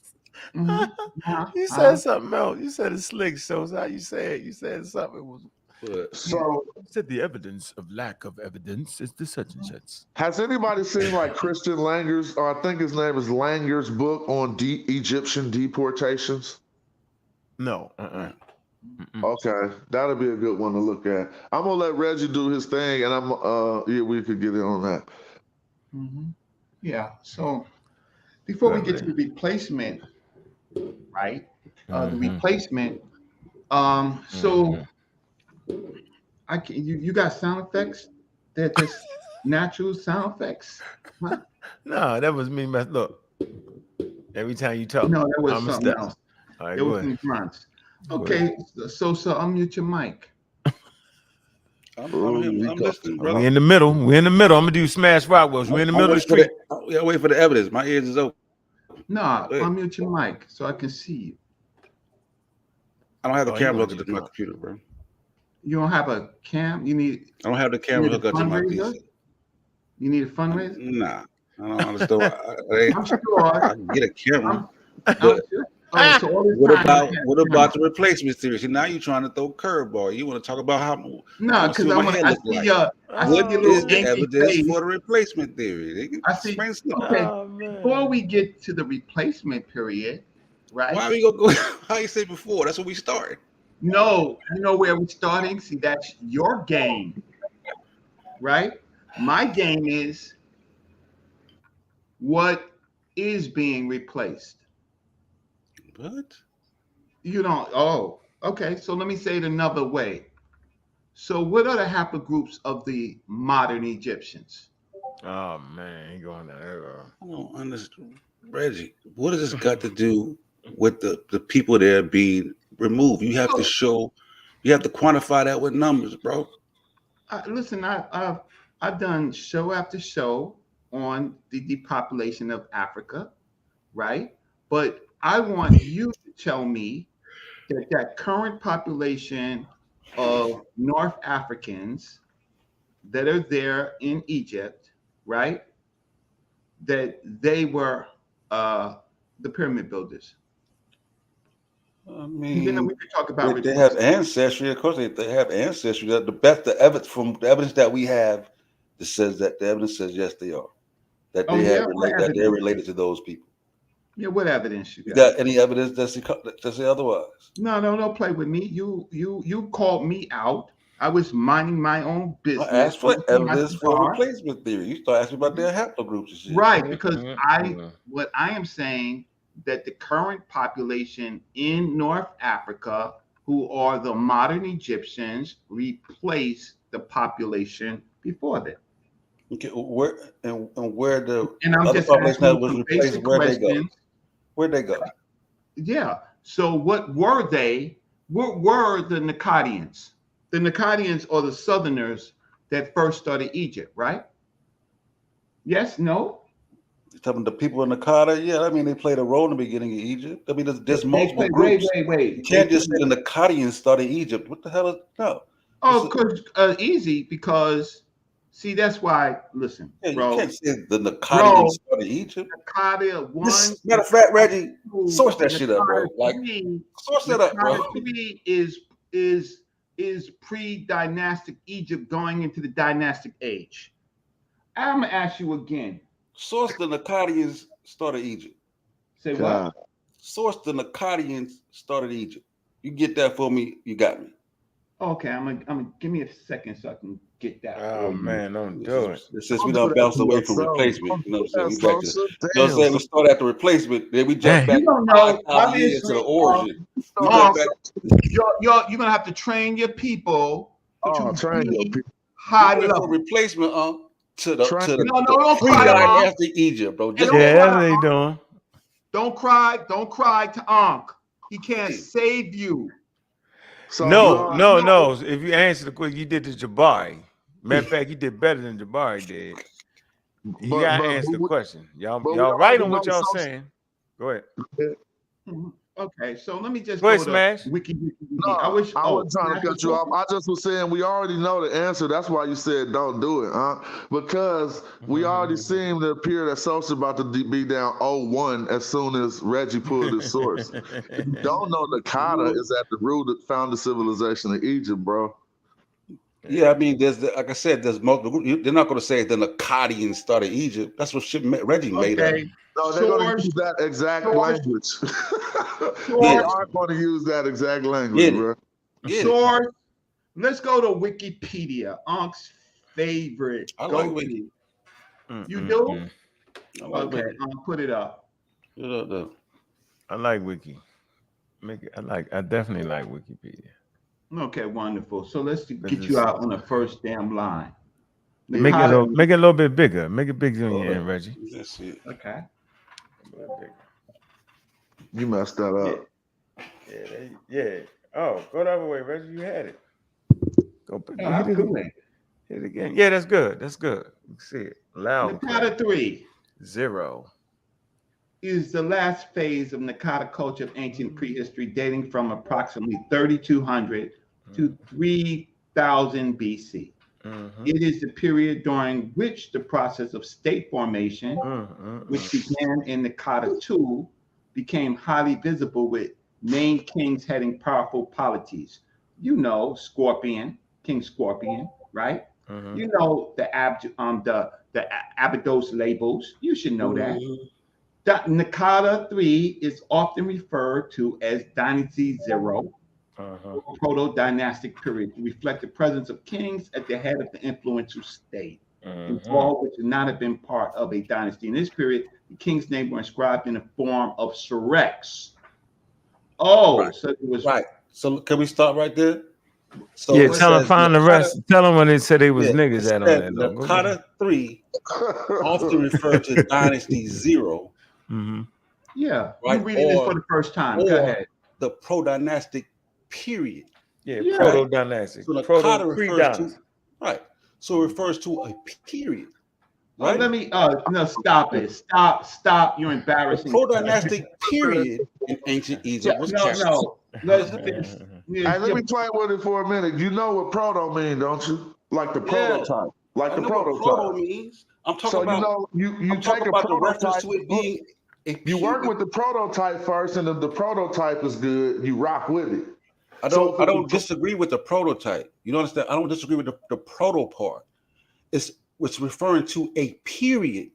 Go back up. Stop right there, Rick. Not a people. Right there. No. I hear what you're saying. Because I said that there were many groups in the area in the foundation of Egypt. But you're kind of wrong, but you're not. So let's talk about Nakata. What you're talking about, when they are referring to a period when they say Nakata 1, Nakata 2, Nakata 3, they separate. But when they're talking about the people of Nakata, they're talking about Narma and Menes. Again, the people, the founding civilizations of Egypt. But you ain't wrong that they talking about when they say 1, 2, and 3, those are different time periods. But that doesn't take out that it's an archaeological excavation that Nakata is named, and that means they're looking at the material culture of a people. Right. And I said that it's not like a single group because Egypt is founded. You're not getting it. That's what I said from the beginning. History. Let's stop talking. He said the Akkadians. He said that the Akkadians started Egypt. Yeah. Nah, he's not wrong. He's not wrong yet. The people of Nakata. I mean, that's an archaeological name, Nakadians, but he's saying that. And this is one of your killers? He just read real quick. The article says this is state one of your formation. killers? Wait, just didn't the article say state formation? Social, didn't the article say state formation? I get that, bro. Like, you don't understand. I don't disagree with that. Means. What does that mean to you, state formation? That's the formation of the state, bro. But I'm asking, is Nakata one group of people? The state is the state of Egypt. No. Is Nakata one group of people? Nope. No, so that's what I said. I said Nakata is not one group of people, bro. Nagata ain't a race. Nagata was the people in the town Nupe. You know Nupe, that we get Nubia from? The ancient Egyptian name wasn't Nagata. It was actually Nuwet. Oh, you know what I need to find? No, what I'm saying is that there different groups, right? You got a lot of questions, and I got Wikipedia up. Well, he not wrong with his question. We just got to answer him the right way. Yeah, because Nacadians is an archaeological name. That's not a name of a tribe. So that was my point. And that was my point. Yeah, it's not like it's a group of people. No, your point was Nacadians didn't found Egypt, and that's incorrect. Okay, well, I'll move from that. But I thought he was labeling Akkadian as a single group, like a single group of people. That's why I said it's a variety of groups. But it's not like it's one group. When we say archaeological names like Akkadians, then we can move on from that. Then yeah, slow it down. Take the L. Nah. Just real quick, when we say those archaeological names like Nubians, Nacadians, we saying names so we can reference people in a certain situation that would have never understood what we were saying if we said Nacadians or Nubians. So those are archaeological groups. I get it. Referencing. What I say is a we're multiple just saying group. it for the audience because we wasn't at this understanding before. So when they say Nacadians, they're talking about the people around the 5th nome in Egypt, basically. Yeah, and they're talking about a particular period. When you go to Nakata 1, Nakata 2, Nakata 3, these are different periods. This is one of your killers.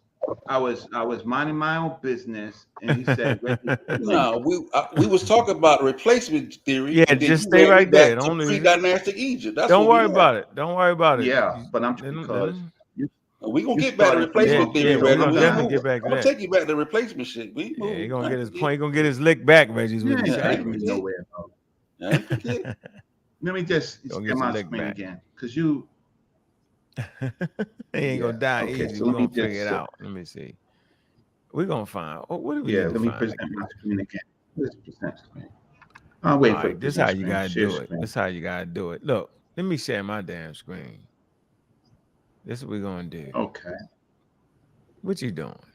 Hold on. Let me ease this in. Let's read together. Hold on, Reg. 1 second. Yeah, I'm gonna stop my screen. I'm trying. You can keep yours right there. Keep right there. This is how we're gonna do it. Where you at, Sos? I don't see no screen. You see mine, Red? Look, we want you to biological anthropological studies of what? Of Nakata. Look. All right. So y'all see the article, right? Nakata culture, right? Mm-hmm. This is what we're gonna do. We're gonna see if we catch them cheating. All right. And we got genetic data on remains. All right. Let's see what we have. Okay. In 1993, craniofacial study was performed by Brass, reached the view that the pre-dynastic of Upper Egypt and the late dynastic of Lower Egypt are more closely related to each other than any other population, and most similar to modern Egyptians amongst modern populations, stating that the Egyptians have been in place since back in the Pleistocene and have been largely unaffected by either invasions or migrations.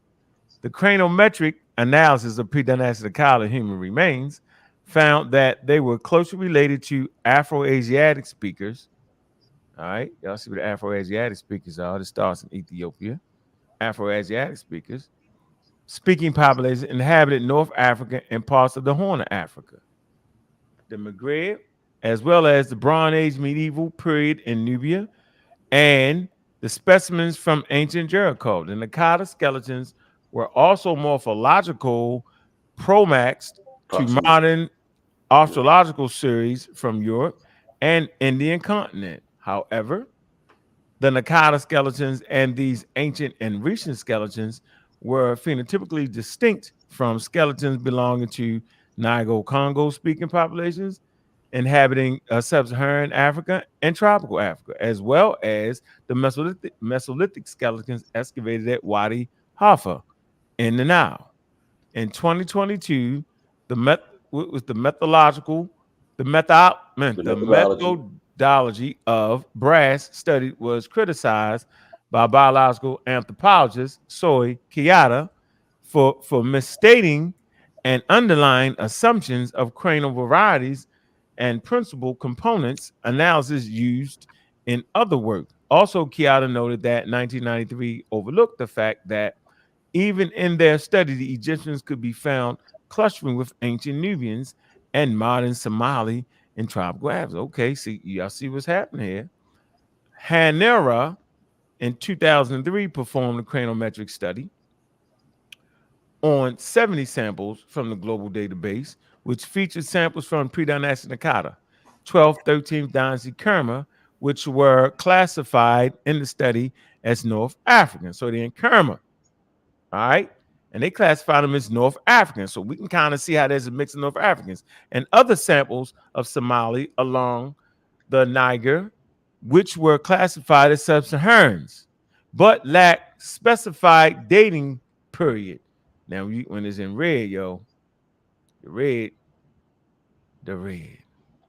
Wikipedia does not have an article with an exact name. Search for sub-Saharan African Wikipedia. Check alternative titles. Okay. So we can go with that. But lacks specified dating. It say the samples from pre-dynastic Nakata and Kerma cluster closely, whilst the other samples from sub-Saharan Africa showed significant separation from other regions, as well as are diverse amongst themselves. It says various biological and anthropological studies have found Nakata skeletal remains to have Northeast African biological affirmative. You know, that's why I always call Egypt Northeast Africa. Biological affinities. You got the sources right here. We should read these. Won't do it tonight. Samata Kiyata. That's the man who I'm gonna show that video. Then you got this one, an examination of Nubia and Egyptian biological distances, support for biological diffusion or Esut development. It's a good read right there, y'all. Right? That's some shit I was holding back. And then you got this one.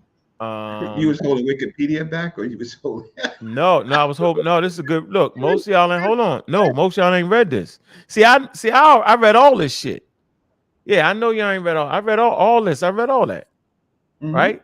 And so it's a win-lose, right? So smashing a point is taken in the biological infinity, but goddamn, Sosa's point is taken when he said, "Well, answer the question." So I answered the question for everybody right here. No, I was trying to answer the question. But here's the thing, though, even if the others are included, right? Even if the others are included, they still don't remove the modern Egyptians. Right, that's my point. I read it. We not there yet. It's false. Yeah, we read it. Yeah, no, you're right. No, Reggie, everybody point got support. No, everybody point. Hold on, everybody point. The 2022 update. Wait, first of all, he takes an L because nah. He don't take an L on that. Civilization. You're trying to save him. I'm not saving him, yo. This shit say, if you read the data, yo, it's support. I mean, you can't have everything, yo. Sosa can't have everything. It talks about how they cluster with the Nubians. I'm telling you, yo. No, I'm not doing that. I ain't doing how you that. So you don't agree to this? So why you bring me to Nakata then? With you interfering. You go against the wiki. All right, okay. I don't interfere. I don't. All right, you're right. I'm getting out of it. First, you took an L. He didn't. I just read the source. All right, let me put your thing up. Go ahead. I want to get out of it. I want to get out of it. Let me get out of it, Sosa. This is take me back. So we're gonna go back in a second to Nakata 1, 2, and 3. We're gonna go back, but here is Nakata. Right. This is the formation of the pre-dynastic phase of ancient Egypt. Right. Mm-hmm. Now, is this sub-Saharan? Is it sub-Saharan Africa? No. Yeah. Huh? No. Okay. What did the article say where these people came from? Nubia. Where else? It said Nubia and Nubia considered Somalia. Didn't they say Upper Egypt? They said the Horn of Africa? Yeah, yes, East Africa. Yeah, it said all that. Yeah. Yeah. All right. Horn of Africa. That's what I'm saying. We with you. right? Horn of Africa is not even. It's not even going to show it. It's on the right. It's on the right. What you mean? Scroll up. Don't go up. Go up. No, the other way. The other way, Reggie. I'm here. I'm here. All right. Where you talking about? Horn of Africa is lower down. Yeah. No, right there to the right. To the right. Don't me. Damn. You're trying to hurt yourself. Damn. Right? You see this arrow right here? Yeah, this is where the shit points to. Hey, listen, ladies and gentlemen, trying to get up that one. The Horn of Africa was up here by the Sinai. Ladies and gentlemen, trying to save Sosa, right? Okay. I twisted an ankle. Shit. Okay, yeah. I'm gonna get some tape. Hold on, I'm getting some tape. You're gonna get some tape, right? But the problem is you stepping in to save somebody who doesn't know the early parts of pre-dynastic Egypt to what we call the first dynasty, right? So Sosa, my dude Sosa, so we're in this area right here with Nakada, right? And Abdu. You see this right here? You see it right here? Right? Right. Where Egypt forms right here, right? Now, it's formed from these other people, right? All of these people from over here. Dark skin. They dark skin niggas. Yeah. So do you they know? Is. Yeah. So everybody say that. The people, but all the way down to Jebel Barkal, right? All the way down. Where you at? Jabal. Yeah. So listen, Reggie. Those people, when they get there, where'd they come from? Oh, that's Did they start there? Where'd they come from first? Unc just told you when he read the wiki. No. What about the green? What about the Green Sahara? Oh, they came from another locale, right? Yeah. So different groups left the Green Sahara, right, and migrated to the area, right? Yeah, all Africans for survival because of climate migrated to the Green Sahara. So what groups were in the Green Sahara? What do you mean? What groups were in the Green Sahara? Maybe because how can I say they're not necessarily grouped. We have areas. So we have the Green Sahara. Were there animals there? All right, Reggie, we got the material culture. Yes. So can you tell us something? Were there animals in the Green Sahara? What type of animals did they have there? We're not talking about animals. I'm not wasting my time. The animals is key. So yeah, the animals like the ostrich was in the Green Sahara, but you don't find them in Egypt. Smash gonna get you with that non-migratory bird. He gonna get you. He gonna get you. Hey, Smash, you gonna hit him with the bird, ain't you? The bird that ain't had the wings, yo. It wasn't migratory, but it was in Egypt. The name bird. That's the call. So let me read this though. I think this is important. Watch this. Hold on. I'll just stop sharing. Hold on. Let me read this. This is a good one. This is interesting. God. But let everybody know while he starts to read it, while he finds his reading point, that Sosa is going to ask me a question about replacement, right? And I was trying to show who the North Africans replaced.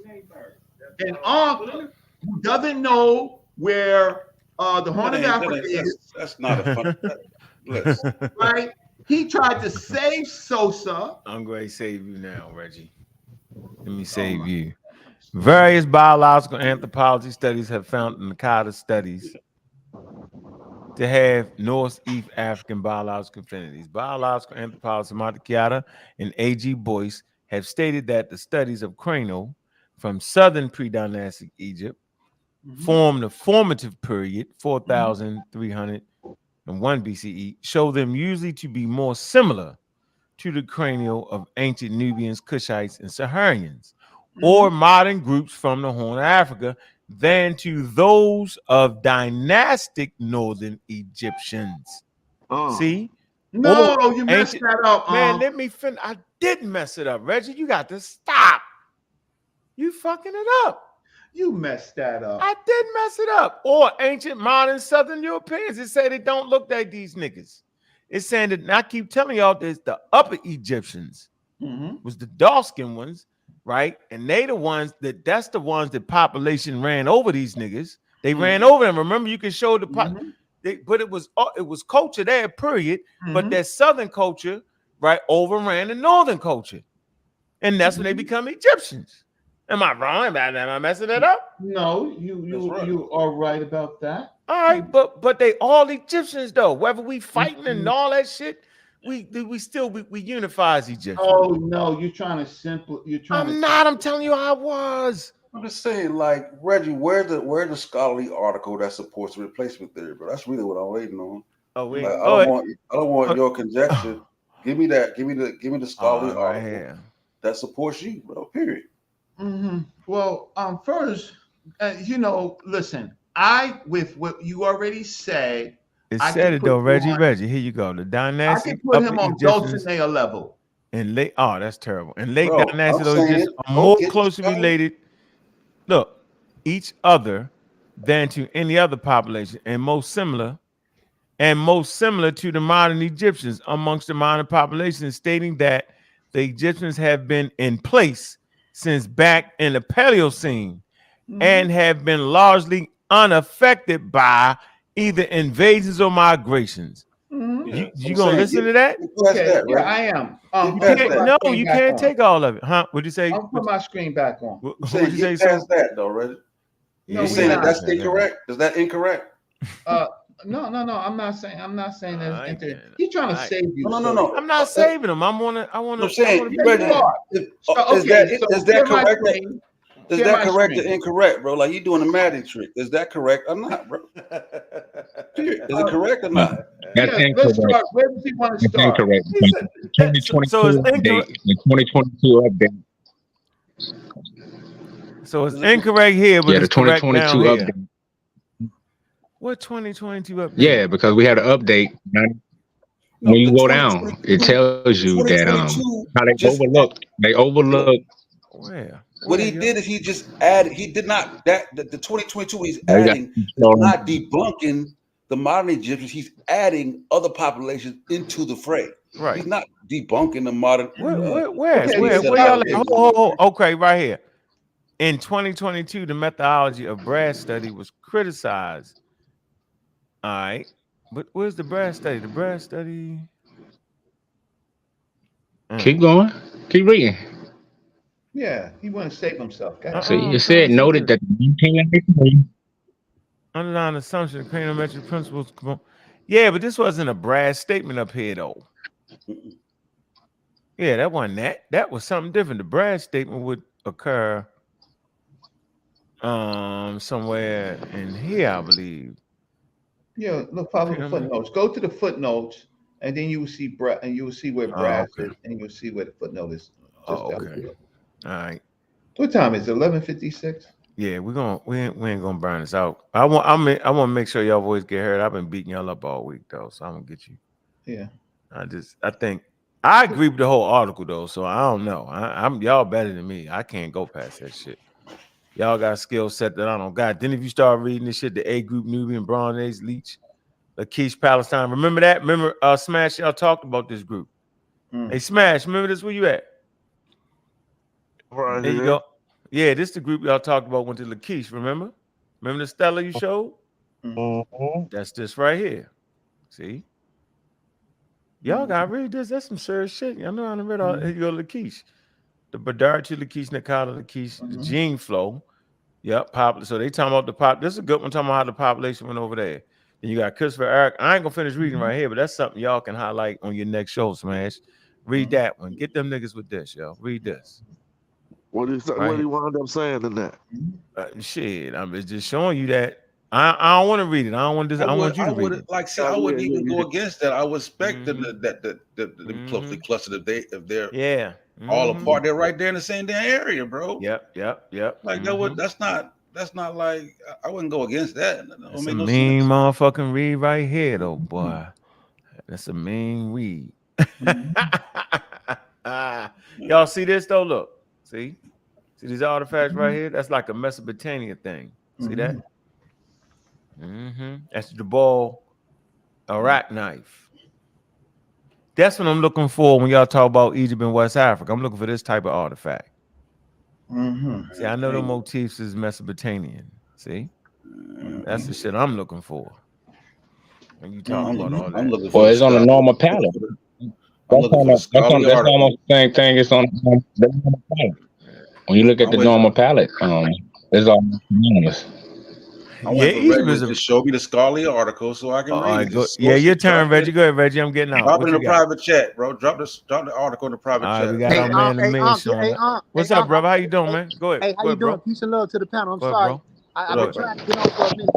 If y'all go back to that, if y'all go back to that article, people ain't paying. I don't know if y'all went through it. It said they were distinct from Niger Congo speakers, which we are. Yeah. We are Niger Congo. Yes. Yep. People ain't peeped that. Also, before the Nakata, you have the Badarians and then you have the Tajans. So even if people back migrated before the inception of the civilization of Kemet, you already went through it. That is a beautiful wiki demonstration, and I'm glad you brought that up. But people got to catch that part where it says distinct from Niger Congo speakers. We are Niger Congo speakers. So the modern Egyptians fall in line. We're not arguing that. No. Listen, Red. Let me just say what I'm saying. Okay. Modern Egyptians fall. I love y'all. Let them get it out, Reggie. Like you interrupting the brother. Modern Egyptians. What you say, Reggie? Modern Egyptians fall in line with Northeast. Modern Egyptians fall in line with Northeast Africans and Afro-Asiatic speakers: Ethio-Somali, Amazigh, Oromos, Bija, those type of things. And if we understand that 0.0 or that 0.1% difference, that's 3 billion chemicals. But that's still 3 million variants. So there's a distinction even with the traits that Homo sapiens developed based off regions. So let's not get into variants. They have a unique trait that belongs to populations in that portion of Northeast Africa. That's all I'm trying to say. So the modern Egyptians are the ancient Egyptians. Culturally, they're not, but they are descendants biologically of the population that's been there since its inception, with some layers that's recent introgress. Some layers. That's all.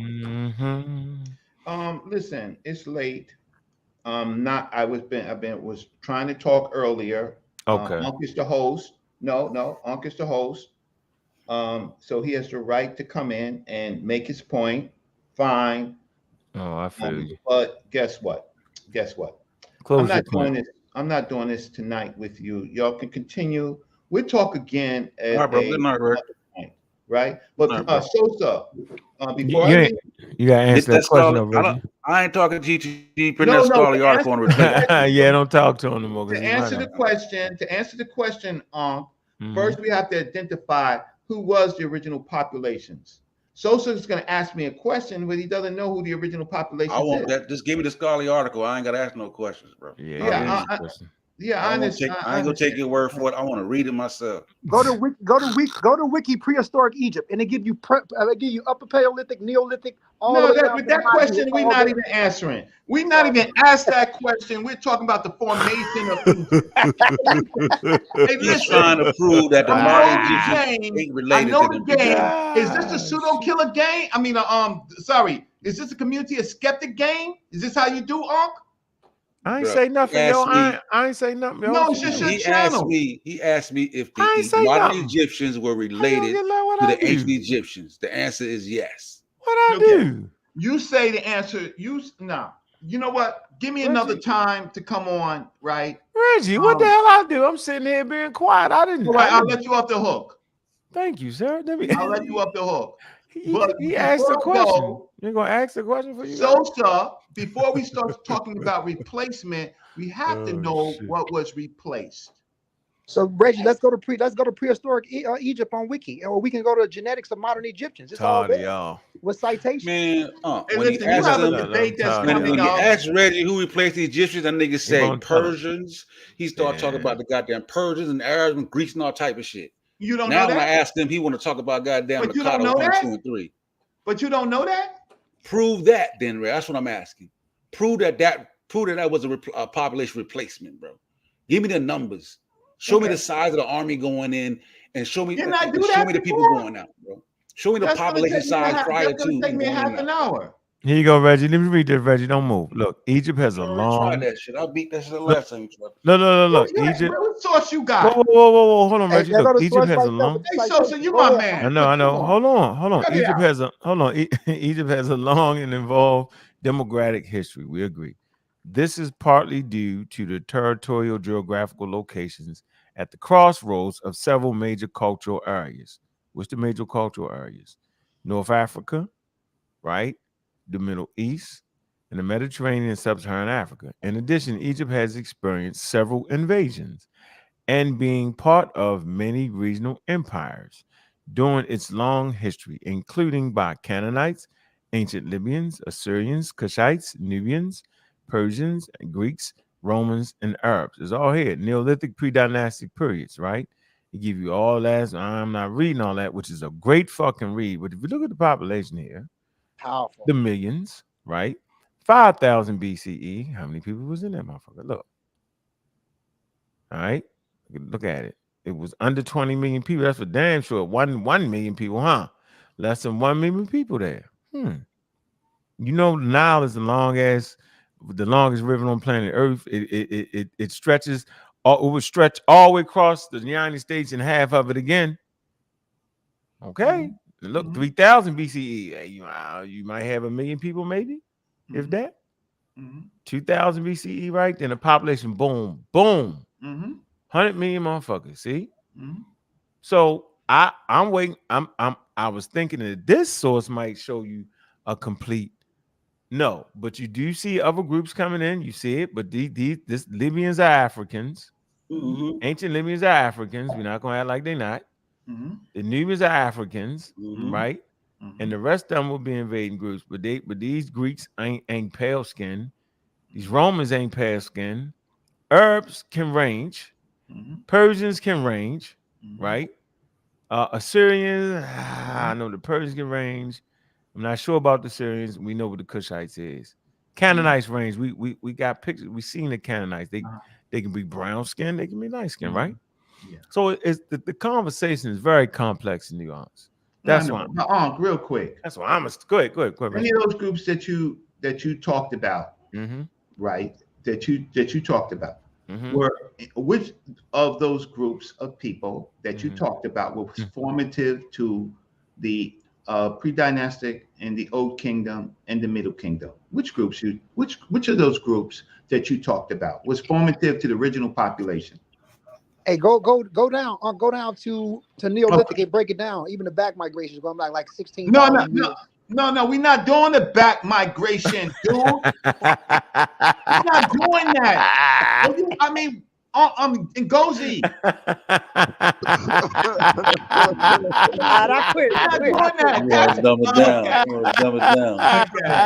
Dumb it down. We're not doing it. Reggie say we're not doing it. Hey, Ngozi, in that Green Sahara. We're talking about the cattle and sheep and goat in that This man's crazy, yo. Look, hell no, yo.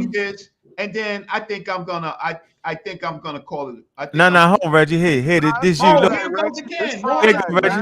Reggie. Look.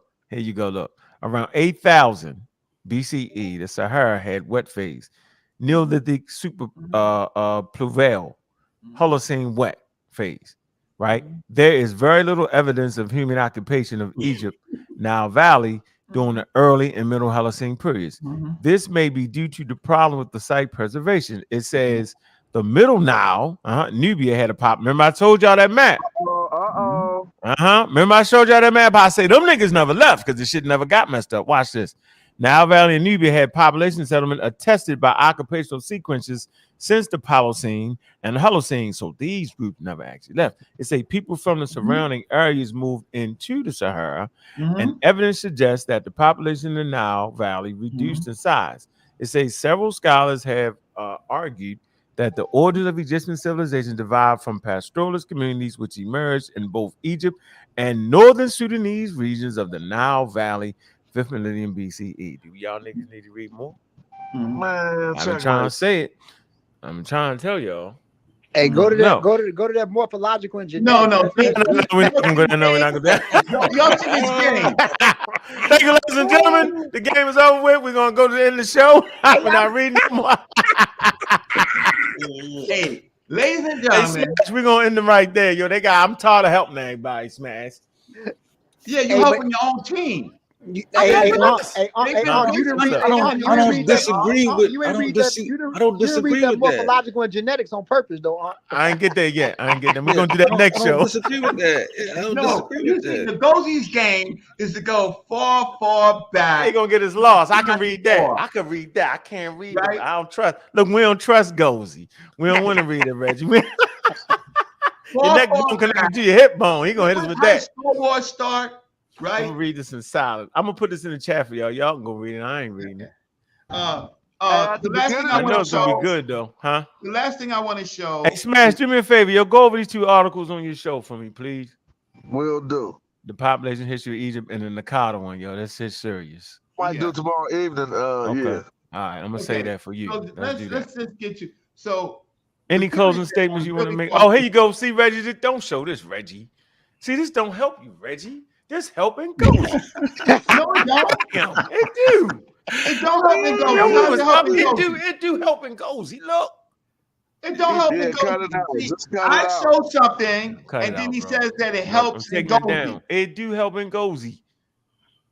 We had them all the way hook line. We ain't have nobody there but news. Now you introduce everybody else into No, because you said the populations go to the Horn of Africa. Reggie. That's what you said. Gozy been talking about this for fucking 10 years, yo. They do.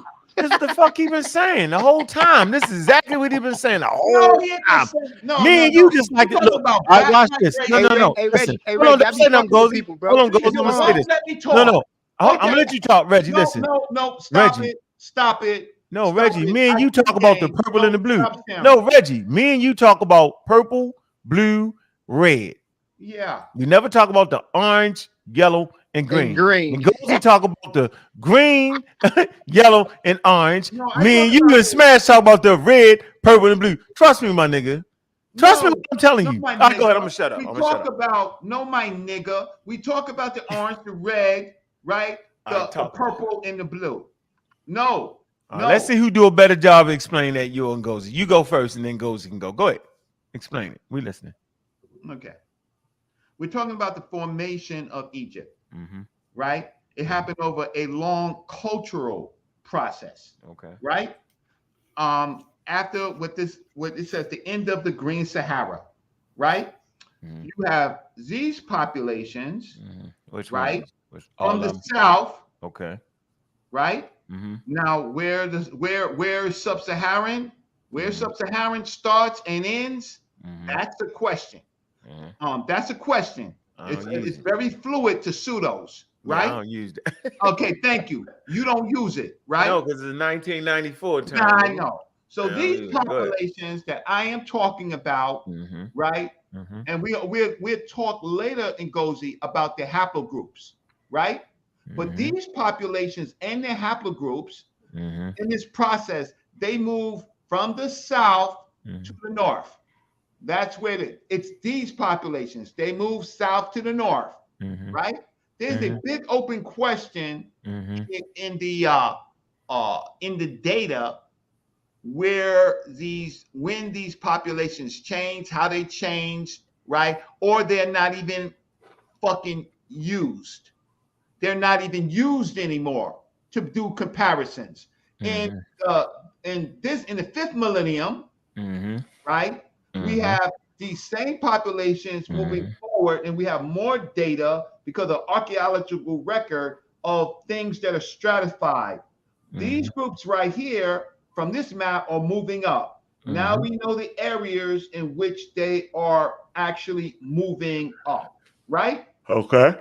This area right here is stratified, hasn't changed in several thousand years, right? Right?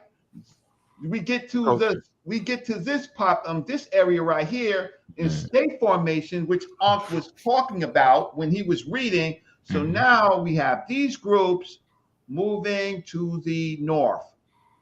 It is these groups right here that bring the culture What do they bring? They bring writing, right? What do they bring? They bring particular types of tomb burials, right? Right? They're getting it from these areas over here, the orange that you kind of don't include. We gotta give Gozy a chance. Watch this. They're getting from here. Here is interesting because this culture, right, is very fluid, adding to these cultures. So Gif Kaber, right? Abu Balis Trail, Napa Playa. There are people here. Because of climate, they largely move to the Nile Valley. All right. Can you stop right there? Now go back. Go back. Go back on my map. Yeah, go back on your map. Let him go explain. One more click. I want him to show our scholars this. No, No. Relax. No, come on, Reggie. Reggie, we cool. No. Ngozi, you show a source. No, we want him to talk about that, Reggie. I want to hear how both y'all. No. You're gonna use your source. I'm gonna use your source, You're Reggie. gonna use your source. You got a good source, Reggie. No, you got a real good source. You know what, Ngozi? See, a pseudo dies at the source, right? Put it up, Reggie. Hey, Reggie, I want to use your source. Sosa. Oh man, Hey, Reggie, you my source. You my source, Reggie. I'm using your like source. the apostle. No, we not Hold gonna on, do I'm gonna find it. Come on, man, put it up before I find it. Put it up. I want to see who explained it the best, yo. And then I was gonna. It's your source, Reggie. You the source, Reggie. You're gonna be the source. Just put it back Reggie, up. I was gonna Like a year ago, Reggie was writing a paper on the goddamn replacement. Hey, okay, we can go back to prehistoric Egypt. If I can't use your source, I'm gonna find it. Don't worry about those. I got it right here. Reggie being selfish. You cheating. We're not cheating. We're trying to get people to understand the thing. We want to see who make the best explanation of it. You did a damn good job. Why you scared, yo? I thought you did I'm good. not scared. I'm not scared. You is. No, Let I'm that not man scared. You rock. cheating. He ain't. Because he ain't got no source to say that. He gonna talk about haplogroups. I'm talking No, he about not. He gonna do it. He gonna do it the way Them he people needs there to is do your it. brother, Reggie. Hell wrong with you. Hey, Sosa. It's your brothers. Your brothers up there, up northeast Africa. Oh, you a Mediterranean nigga? Oh, he called him Mediterranean. Oh man, he called him Mediterranean. You saying up there? You saying them people are up there? I said people northeast Egypt. I can't lie. You might be right with that, Sosa. Huh? I said, it sounds like when you laugh, your cheeks get pink, bro. Can't front. That's crazy. I don't understand that humor right there. Because you said the Mediterranean thing, you didn't get it. Never mind. Oh, I he might have Sonic. been right with that. He might have been right with that. Sonic, you my brother, but here's the deal, right? I'm not being biased and I'm not being angry. I'm just saying I want to see his research. That's all I want to see. Man, we want to use your research. Gozy, know where that come from? We read the same shit. We know where it come. Hold on. I'm gonna find it. I got it. Reggie, man, that's childish, bro. Like for real, man. Show the source, bro. If you right, you right, bro. Like, you don't even deserve it. You don't even know how Egypt was established. Oh man, man, we know done now. done damn shows, man. How many shows we done on that already? Shows you been on? Shows you been on the panel with me on? Come on, fam. Nah, but you asked for a source. Don't know me, fam.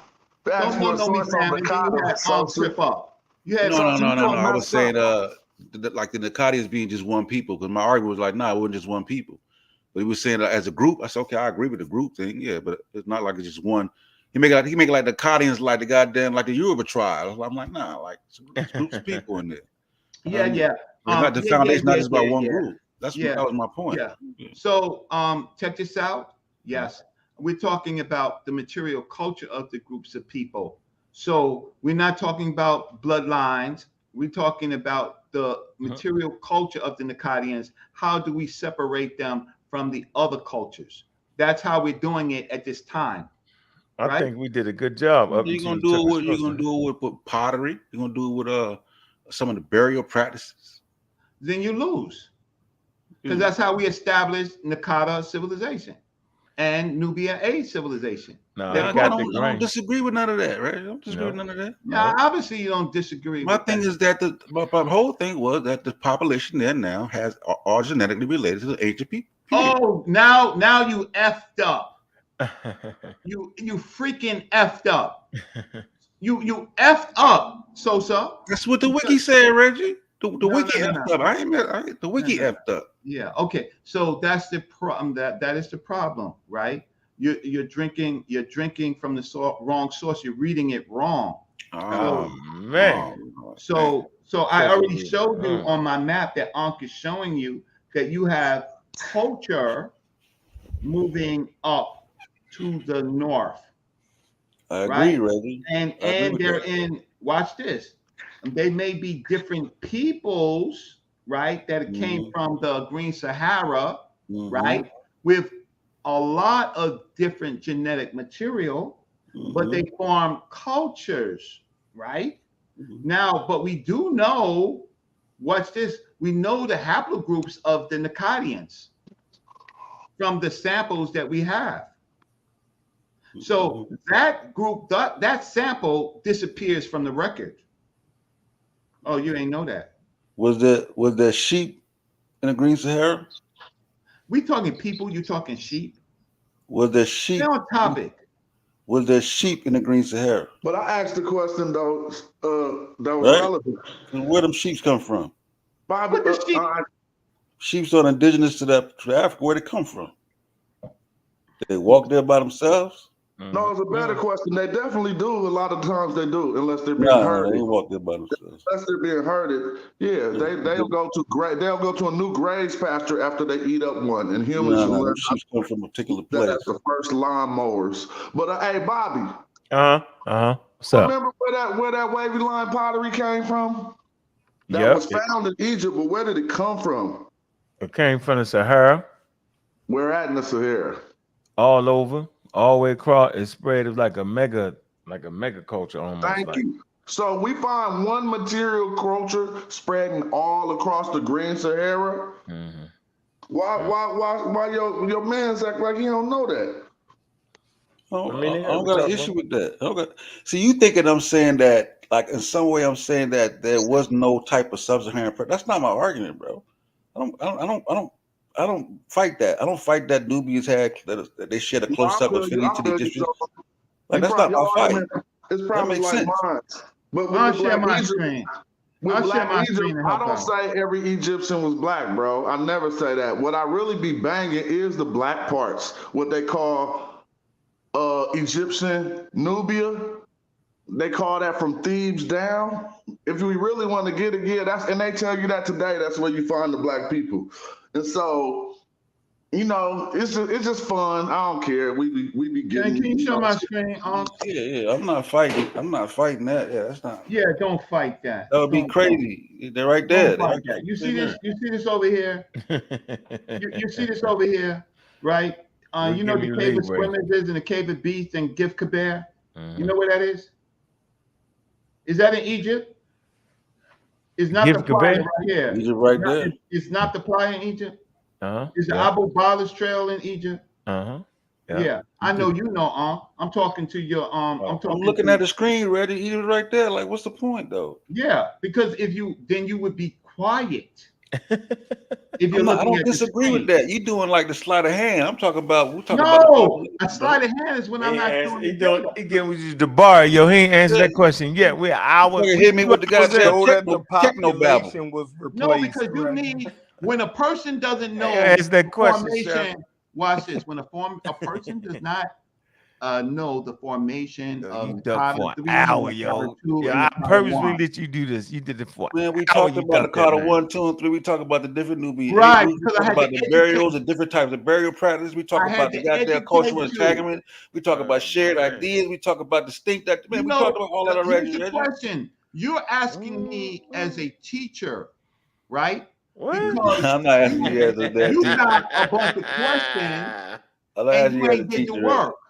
I'm queued up all day, every day. Oh man, we know that I bet you gonna drop that scholarly source on the replacement theory, nigga. We know that there was black people in Africa. So I mean, and now you showing some animals on the map. So show the population was replaced. Period, bro. Okay. Yeah, they back to that question again. It took you an hour, yo. Let's see how long you. It's hard to get a bloodhound. No, because I am dealing with. You know what? I've been doing it for a long time. Glad you popped in, Mediterranean chef. Glad you popped in. Glad you resurrected your ass. You call the Mediterranean chef? That's a good one. That might stick.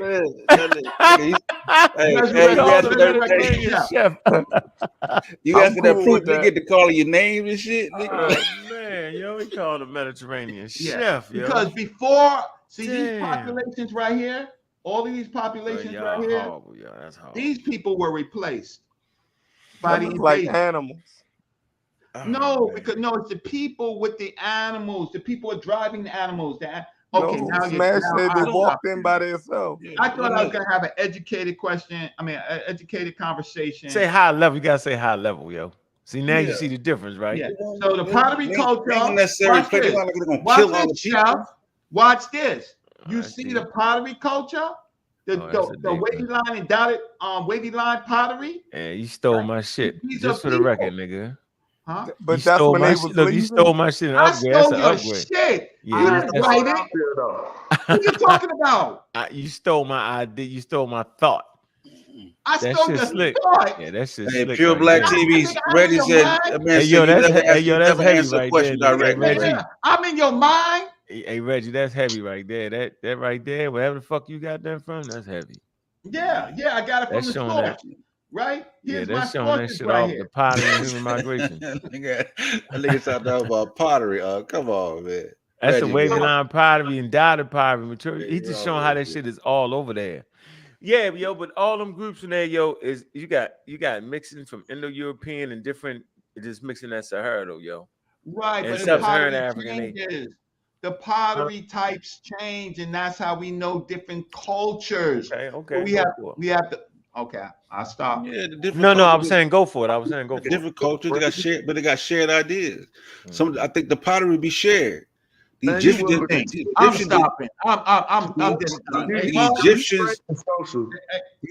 didn't make shared ideas and shit. He's just saying catchphrases and shit. That's the same. You know, we heard. That's what.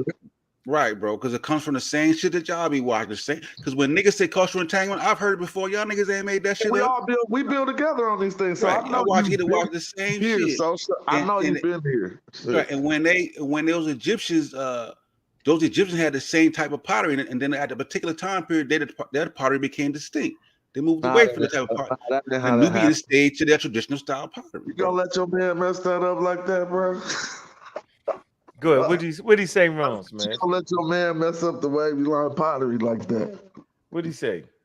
Go ahead. Correct. I said that they had shared ideas. I said at a particular time period, the Egyptians made their pottery distinct, and they went away from the Nubian style pottery. Oh no, they just couldn't make this shit. Exactly. They couldn't make it. That's what actually happened. They couldn't make this because the best pottery was in the South. The black top shit was some unique high level shit. Either way, they went away from it. They stopped making that shit. Their pottery style became distinct. No, they never made it. They never made it. They made pottery. They made pottery. No, they never made the black top pottery. No, they didn't make they got away from the black top pottery. They started. They did it differently. I'm gonna bring that video up again. So the same video we talked about cultural entanglement, shared ideas.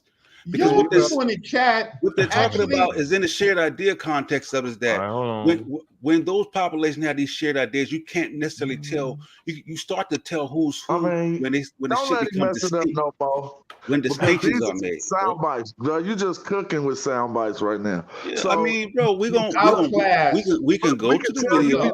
listening to Matter of it, fact, but you haven't absorbed it all. So one of the differences between the wavy line pottery and the blacktop pottery is first they come from two completely different ceramic industries. With the blacktop pottery, you're gonna turn the pot upside down and let the top of the pot be in the sun while the exposed to a hotter portion of the earth, so it gets an oxidation that makes it turn black. With wavy line pottery, you form it out of catfish bones that were present in the Sahara at a time period when you could make that form of pottery. Fish bone. So exactly. So that's why we see it fade away, because the green Sahara dried up and there wasn't no more fish bones to make the pottery with. Right. And then what? And then the Nubians started making blacktop pottery, right? Yeah, here you go Correct? right here. Look, it's right here. And then the Nubians started making. Hold on. The Nubians started making blacktop pottery. Is that correct? No, they were contemporaneous with each other. So in one area in the Green Sahara, you could go down to Kerma and find blacktops going at damn near as old back as you could find wavy lines in the Sahara. So it was two different cultures. Right. So the question is this: is there a period when Nubians stayed the whole truth to the blacktop pottery? They kept their tradition, and the Egyptians went away from the blacktop pottery. Is that true? Well, it's kind of yes. Yes. No. They didn't go away from it. They never was making exactly. it. It wasn't that tradition. Exactly. It wasn't that that tradition. So they didn't go away from it. Nubians maintained it, but they was like, oh, okay, we're gonna do ours a little different up north. And they did it different, but they didn't. Ox said it right. They didn't go away from it. Yeah, but the best shit was always, they always wanted the high level shit from Nubia though, because they had the best shit. Y'all saying 5 different things. No, I don't think so. Much to Egypt. Egyptians didn't make blacktop pottery. That's Nubian pottery. That's the shit. That's the top-notch shit. The Egyptians made some raggedy shit. Probably some shit they learned from the Levant some motherfucking way. That shit was raggedy, yo. Trust me. That shit wasn't. It's right here. Look, this shit stay consistent. Look, one thing you'll notice is when you pull up Egyptian pottery, ain't none of it even ever gonna be polished. Just look that real quick and then pull up blacktop pots. You're gonna see they got a finish on them. Now just trip off that little. They got a glaze. Yeah. They got a glaze. So the Egyptians never got their shit out of looking like a flower pot stage. You know how your flower pot shit? Yeah, they had the garbage, so they couldn't do it. They had the garbage shit. They weren't fucking with it. Yeah. And you found that shit up in. Matter of fact, you found it up in Egypt, and they had more pressing shit to figure out. Yo, do you know how serious? You funny. They had more pressing shit to figure out, like mathematics and writing. Now, real talk, the scholars address it as the ceramic industry, and they say it was one of the most technological of the times. Right? Don't they say nothing to this nigga, yo? Say that was a joke. That was a good joke. Think about the times when carrying water was as important as carrying a phone is to us now. Having a pot, having your flask or whatever you had with your water on you, that was big shit. It was, and so them being the leaders of producing that was something big. It was past that. It was like the invention of a jet plane, yo. That's how groundbreaking the pottery was. It changed the course of human history. Oh yeah, simple as that. Like that's what's good. What's good with it, y'all? What's up? What's good? Talk about that pottery, Gullah. Tell them how groundbreaking that shit was. Oh yeah, it was. It was innovative to the culture. That's why it spread so like. And plus, like to be Pacific, it wasn't just Nubian pottery. It was specifically Nubian A group. I ain't gonna call them Nubians. I'm gonna say A group culture. It's A group culture pottery, and it was pre-Kerma culture pottery. Because Kerma culture, that's when the Nilo-Saharians start coming in. Pre-Kerma, those are Afro-Asiatic speakers, like Proto-Cushitic people from the Red Sea. In the Nilos, they the ones who created the wavy line pottery. Reggie mad as shit, right? Look at Reggie. You know what I mean? Why are we talking about Kerma when we was in the dynastic phase with black pop? I said pre-Kerma. I didn't say Kerma. I said pre-Kerma. The pre-Kerma culture and the A group culture was identical. Okay. So if you're saying the A group culture, Reggie, turn to the side like your hat got smaller. I hear 100%. Reggie heard Afro-Asiatic and his whole face. Nah, Gullah right with that because I got that new document that's gonna line up these Kushite archers with the dudes who came in with Mentuhotep. Well, he just said the A group culture and the pre-Kumar culture line. When he said A group, I was okay with it, right? So now we know we have a better time. Where the hell Ngozi at? Colin Ngozi. I got it. Colin Ngozi. Where you at? You want to see if Ngozi I want to could hear read him my explain it. material better than me. Yeah, I want to see it. Yeah, because y'all had a couple different explanations. No, we ain't. What Ngozi was in the back migration period. Black Egypt always be winning by the end of the show. That's all I know. Man, damn. That's the truth. Damn. Why Black Egypt always be winning by the time everybody ready to log off? I mean the back migration period started in the mid Haliocene period, according to Right, but we're not talking about that. Was the whole point of it. We wasn't talking about that. And Ngozi came on the show and started rattling off stuff that we weren't even talking about. I was just starting to channel called Back Migrations. Yeah, that'll be a high YouTube. That'll be a high YouTube channel. Back Migration. Oh yeah, that's hard. You had some pre-agricultural back migrations too, like in front of that ain't it wasn't no Egypt here there. Off topic. It was off topic. I tell you what's funny though. The book, this is the book smash. You start looking at some of these Nubian artifacts.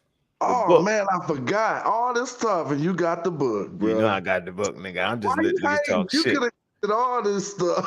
I'm gonna let you do it now. I gotta rebuy that thing. I gotta rebuy that thing. I got it from you, nigga. I brought it because we got it for the class. Nigga don't know them. They think it's an Egyptian artifact, don't they, yo? It ain't. But you know how you got some highlights in your book, and then you lose the book, so you lose the part that you was gonna kill cats with. Yeah, I don't know how you lost that. That's a big old book to lose. Yeah, you ain't lose it, yo. You put it somewhere, yo. It's sitting there. Mm-hmm. Look at that. All the wavy I line pottery. Look. I took it to my office. You're right. Yep. I think it was in your office, yo. Yeah, I think we was looking at it with SETI or something, right? Yep. It's in your office, yo. Look around that motherfucker, yo. Now that somebody's crepit. They might have crept you. The shit was so serious. Chef, you going live? Who keeping the popping, man? I'm you. You ain't going live. Reggie, go live. Reggie, we come over there. And I ain't going live because I ain't going live with this because I have to kick people out. For a minute, Reggie. Come on, an hour. No, it's 12:35 in New York. You know which McCollum got to cussing each other out today. I always like to see who get cussed out in Black Egypt. Who is that cussing out? You and got daggone Concrete Court got to cussing each other out. I was like, damn. I ain't make it during the day without cussing each other out. Smash came in hot on Garfield. Because you got bubbling Corey on who don't show no sources, can't make his point, acting like it's a football game. That we all in a football game in the bleacher seat. Hey Sosa, where you at, Sosa? Sosa was looking for a source. Yeah, it's an hour and a half in, yo. You still ain't put that source, man. Ain't enough Google in the world, boy. It's in the video. I ain't talking about just on to a Reggie source. I'm back. It's in the video. I was going to find a goddamn video. You know how I do. That. I know how you do. Hey Reggie, what the source said with the whole displacement? Hey, watch what he do. Watch what he do.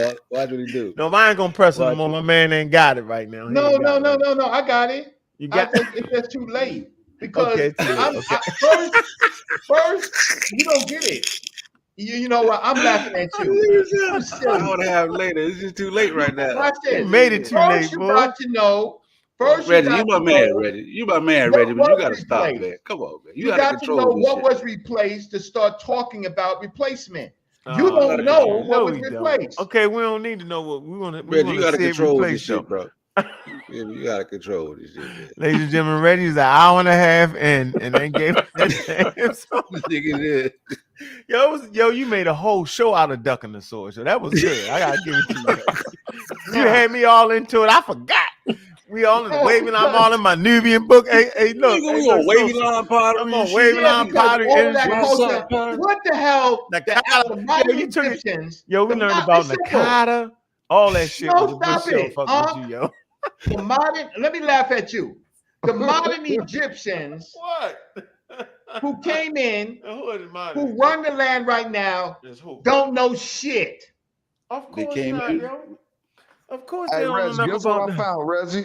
I found the source on when the modern Egyptians chose to attach themselves to the ancient Egyptians. I think you messing that article up, Smash. I got the source. You messing that up, I got Smash. the source. It was in 1952 when Nasir got Egypt back from the Britons.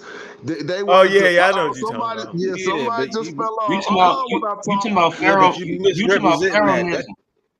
You talking about Pharaohnism, and they actually was indigenous Egyptians. They wanted to claim they said they was non-Arab. They didn't want to be Arabized. But at first, before when the white people Arab, had, like the only reason they kept it, because it was a money maker. Y'all gotta remember, white people was Egyptians first, and the Arabs didn't have no say so because white people owned Egypt. Britain owned Egypt up in the 1952. When they got their independence, they was like, okay, how we gonna make some paper? And I got the documentation saying we know. They said that they was gonna attach themselves to the old legacy of Egypt for tourism. Yeah, we know about that. Just because it was a money maker. Like the Arabs, they gotta understand they Muslim. Don't give a fuck about no goddamn pyramids. So you telling me you believe them? Because they said, look, we gonna get this to get our paper. Fuck it, let's say this our people. Yeah, because they didn't want to attach themselves to that because they're Muslims. No, that ain't how that worked. They would blow that shit up when they attached themselves to it. They were still Muslims. Like Dulcinea.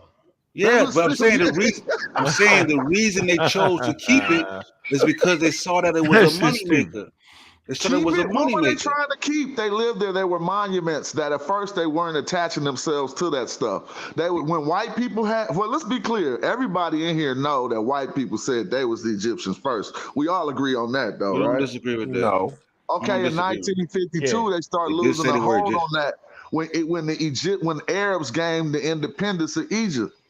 You feel me? Now they had to get their own money because Britain ain't financing it no more. So they said, you know what? Fuck it, we the ancient Egyptians. That's not how that works. Y'all crazy. That's not how that works. I'll read the paper tomorrow. They weren't saying okay. They were just basically they were saying like it's a money maker, so they're gonna attach themselves to it because it makes the money. But that still doesn't. Attached to it before that, bro. Nigga, that doesn't.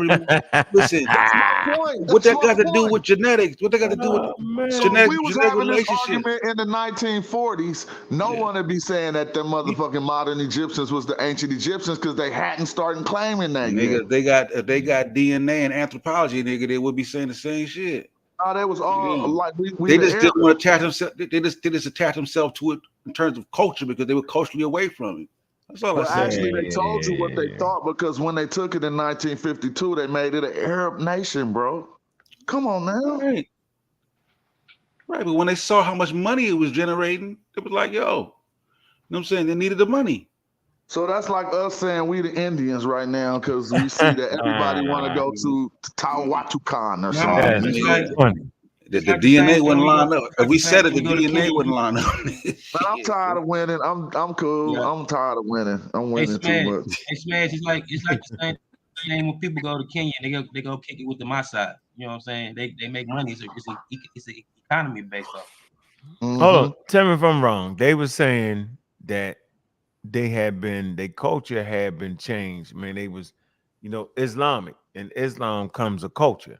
They was basically saying we want to get back to the ancient culture. They wasn't saying that they didn't know. They was just basically saying let's go back to the way of life that was here. So right? You got they didn't have a government at before then. It was all Britons running their shit. Right. So when they said, okay, y'all can have their independence, basically just like any people, they had to think of a hustle. And they hustle was, okay, we got all this tourism shit. Let's just say this was us and attach ourselves. I got the documentation. I got the documentation. All right, I agree with Smash. Yeah, that's what they did. They used their culture as a hustle, but it was theirs. Well, they didn't say it was theirs before they got broke. Because they Arabs with Islam.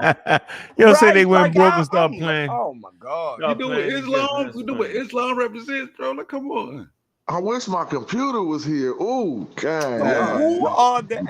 Who are the people connected to the ancient Egyptians if it ain't the modern population? Man, they ran down in Khartoum, man. What's wrong with you, yo? Southerners, it's the Southerners. They stuck down in Khartoum. Sudanese. So now they ran down to Sudan. I said the Southerners. I'm talking about in Southern Egyptian. Basically, if you want to, like, come on, man. So they wasn't. So they wasn't replaced. They still ain't. So you ain't never seen an ant. Look, you ain't never had to kill an ant infestation, bro. Okay, go ahead. What do you mean this? Look, when you're trying to kill an ant infestation, you can't just spray the ones that's on the candy. You're going to wake up with some more ants in the morning. You got to go to the source of the ants, where they came from, and that's what I'm telling you. Like, come on, like, you got to go to the heartland where all this stuff came from. There you go. There you go. After people spread out, then things start to get all sticky. But if you don't go to where all the source of this stuff come from, you really ain't gonna never understand. But Unc read a source. He read a source that said that the Egyptian population has been in place since the Holocene period, and they wasn't affected, you know what I mean, by migrations or invasions. It said that. But he read another source that said Egypt was barren at a time and everybody was in the middle now. So we could play sources all night. No, that source doesn't contradict. That what you just said does not contradict the quote that I just gave. We're heating up, ladies and gentlemen. No. How does it not contradict? Reggie, get that source, bro. Reggie, get that source, bro. No. Because the source that I quoted masters that, because it said the Egyptian population has been in place since the Holocene, and they wasn't affected by migration or invasions, right? And what you just said that they was somewhere in the middle now, it's talking about those same people that never been in place. That's been in place since the Holocene. The middle now is down in the Sudan. So why would you say that? That's what the source said. I was quoting what the other source that Brother Unc brought out said. Remember, it said that everybody gathered in the middle now and nobody was in the areas of Egypt at that time.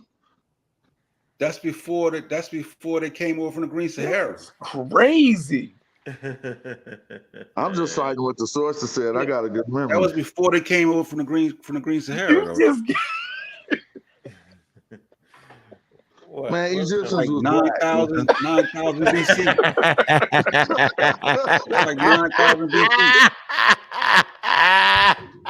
Go ahead, Smash. Hit him, Smash. Go ahead, hit him, Smash. Go ahead. The Egyptians black. I don't care about that. I just had to default on you real quick. Go back to my default.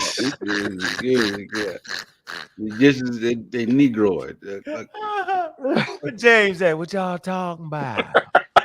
See, the cold part is half the people arguing be light skinned and they be thinking that's the problem. It ain't no colorism going on.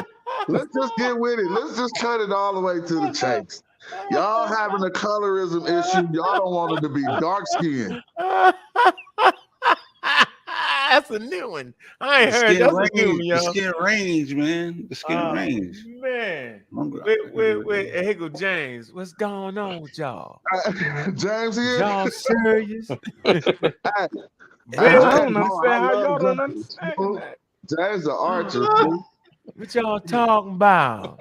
Y'all don't know what that is? We supposed to know that. Y'all don't know that? Wow. Hey, but what about let me ask you this though, Smash. What's up? You look at the women on a wall, right? And they got the yellow, the yellow and the white. Oh, you gonna look at shit? Who's talking? Y'all don't like my answers, bro, because I'm giving you the truth. Because we like red bones, because we like red bones. Are they red bones? I like chocolate. Ain't that what you said? Ain't that what you said? When you look, I said the yellow and the white. You call it red bones? Yeah. Are they not black women? They African. You got killed. They African. They African. You thought, hey, look, you know, my red bone. Not black women. Man, I got the sauce in me. I got the You got a sauce. different concept of a red bone, like goddamn Cardi B red bone. Black people normally call light-skinned black women red bone. So the modern Egyptians is red bone then. No, you just asked about the women, why they was light-skinned. The women look like the women on the wall, look like the women there. They're yellow. Go ahead, Gozy. Well, yeah, Gozy. Gone already. Nigga shit gone. That shit funny, yo. I hope Ngozi don't That do nigga this. say Egypt black, nigga. I hope Ngozi don't do this. Hey, yo, I want to see y'all take this fight to academia, like straight up. Yo, I want to see Smash and Reggie on the paddle. You know Egypt black, nigga. So real talk. Let's talk about it for real. You asked why the women was light skinned on the wall. I said because those black men liked it that they didn't only show light skinned women on the wall. That'd be y'all misrepresenting it. But when a man had a wife, look like Ninu from the 11th dynasty. He was a Nubian. We talked about him earlier. He had his wife possibly represented in the standard way they represented women on the wall, or possibly represented how she really looked. But let's remember this. I say it over and over again. Amenhotep III had 317 Mitanni women brought into his harem. That Mitanni is the closest to white you're going to get. I mean, you could get closer to that, but in that culture, that's about the closest you're going to get from saying that. Maybe you could say Hittite or whatever. But my point is, what do you think they did? They weren't untouchable. I know if you think they black. That was do you consider them black? I'm not saying that at all. My argument is never my argument is more open. I'm saying you would have to consider that if they came and they moved to the country, that they became part of something and mixed into the culture somehow. You know what I'm saying? And so I'm not saying, look at the terms. You're saying majority of them were black, though. Of the Mitanni women, none of them were black. Egypt.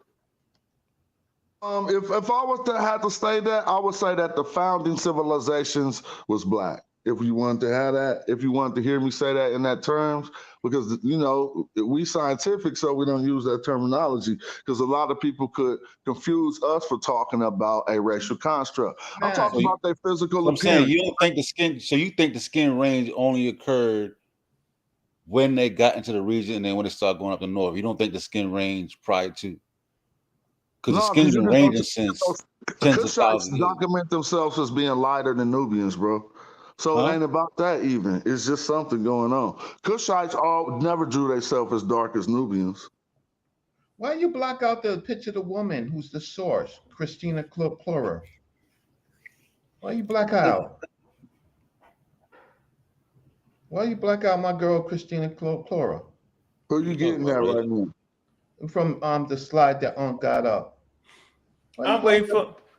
Oh, that's from Gozy. Gozy turn. You block out Christina the source. I'm right here. Yo, yeah. That was a face. Huh? What the fuck I want a face on that for? Because it's her work. A face though, Reggie. Reggie on your head right now. Yeah, Reggie, can we read the source? Why I block out her face? It's her work. So what? Reggie? Heck.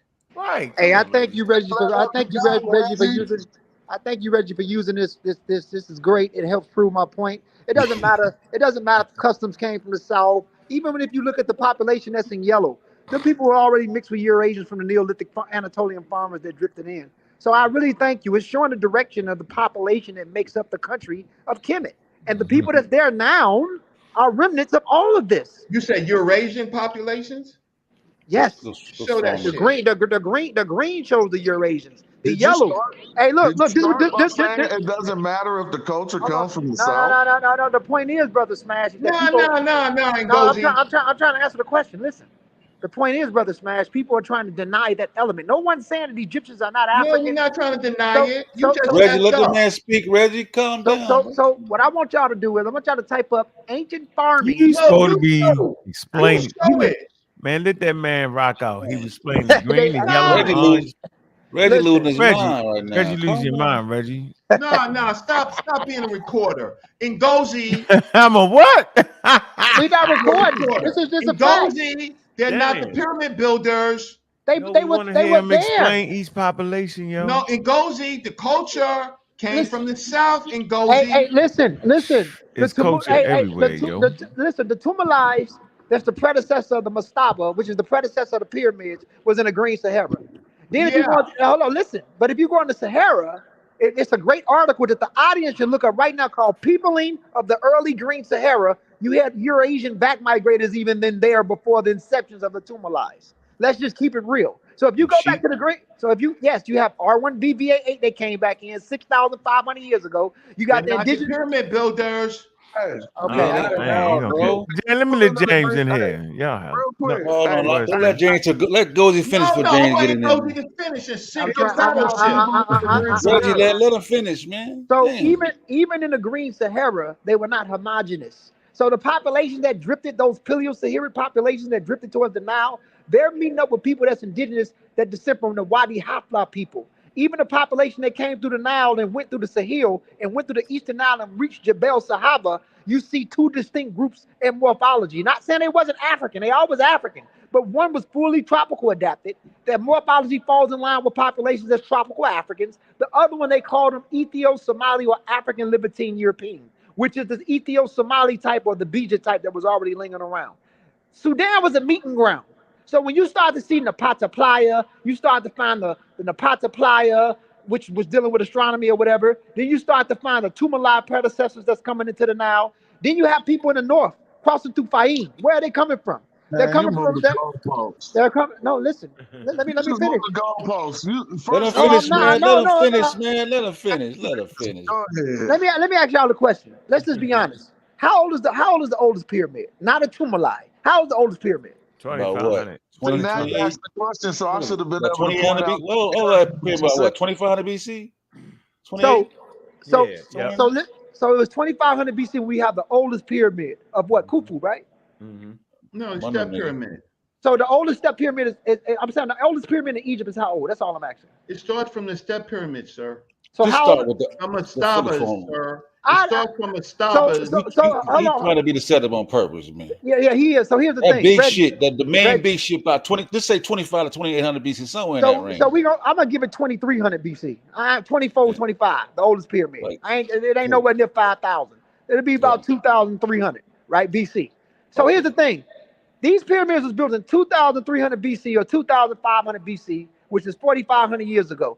The populations who were coming from the green that you see, the yellow, these populations were already merged into the people that you find in the south. Regardless of what, see the metal netta or the writing that came from the south, that came from people that did not build pyramids. They broke that. The pyramids is located in a specific location. It isn't located in the writing where brother where you talk about, Reggie, or where the brother Smash is talking about. We got to talk about the combined situation of populations within a country who merged together to create this beautiful civilization and the remnants of their descendants right now. And what I'm saying is, and my argument is this, the people that you see there now are populations that descend from all of that merged together a very long time ago. Pyramids is in one spot, right? When you guys talk about writing and the oldest monarch that found in North, ain't no pyramids in North Sudan. There's no pyramids there. Unless you talk about the Meroitic period, and those pyramids in the Mediterranean is what you should point out. But no. Listen, the pyramids in North Sudan that was created by the Meroitic speakers is younger than the pyramids in Egypt. They're younger. I didn't say they weren't. But we see the technology. We see who knew how to build it. But So when is your talk time? I'll wait. I'm trying to keep cutting him off, man. Let me rock. This boy been rocking. I'm listening to what he been on the sequility. But let me just ask James. Hold on, let me just ask and go. Hold on, if we can try to table. That's no question to that man finishes. Man, hold up, man. You don't even need to be talking at this point. Let that man. Reggie done already embarrassed you. So hold on, man. Let me talk to Ngozi. Now check this out, Ngozi.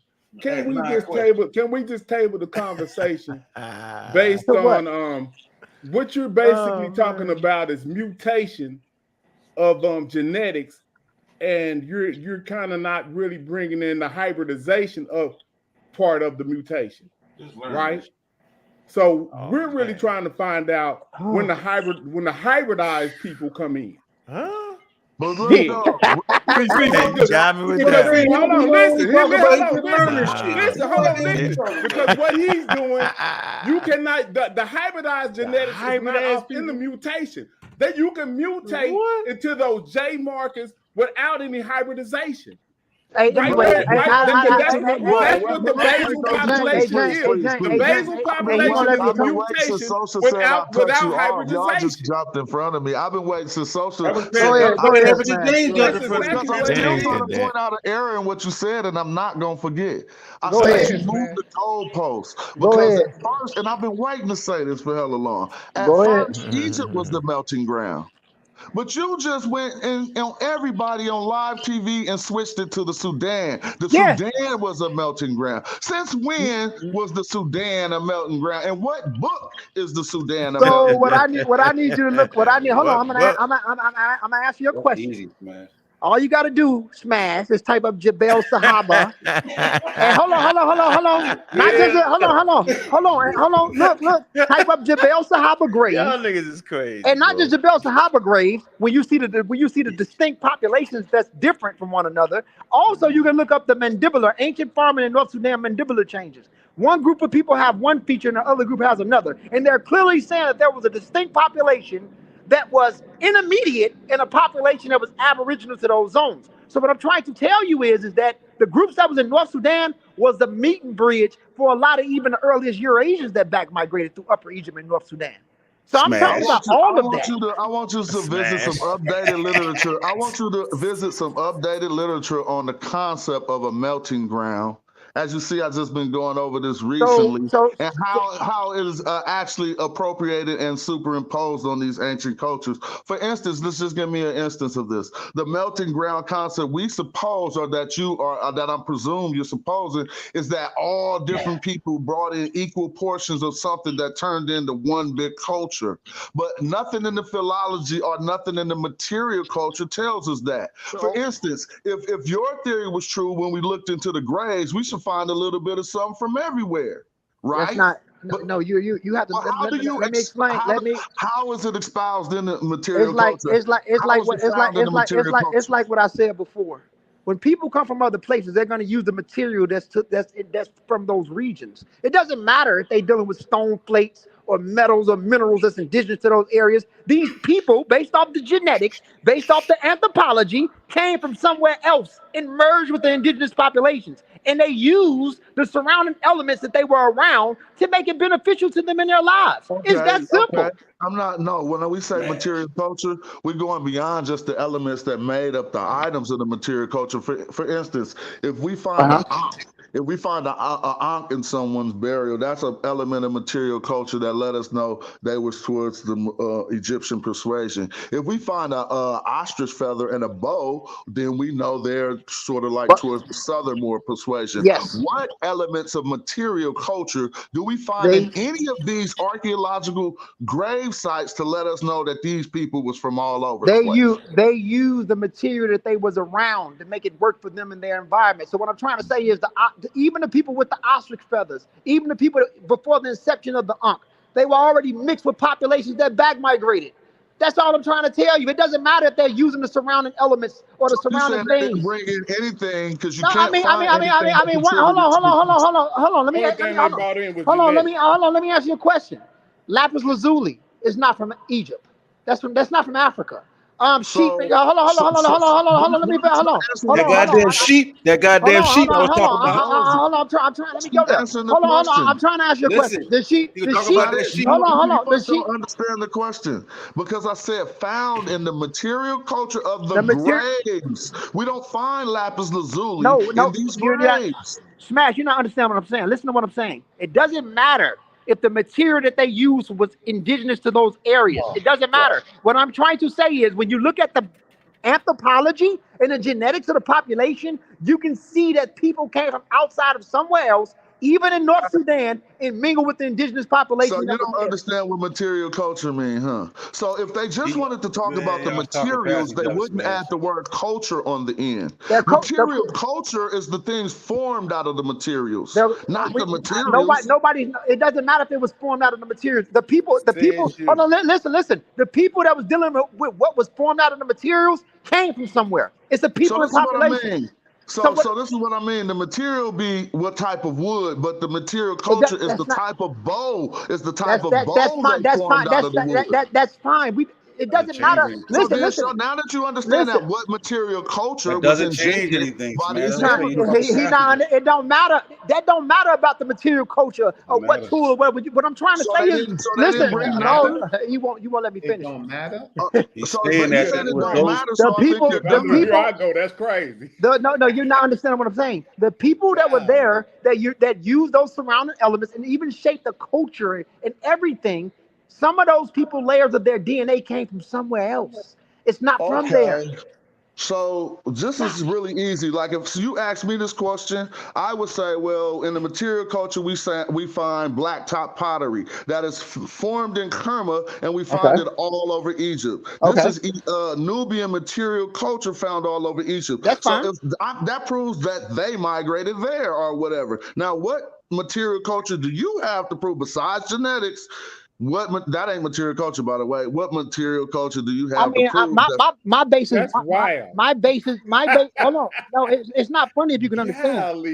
No, listen. Buddy, you know how my hands you just put on him with that question. How he put? Hold on. How he put?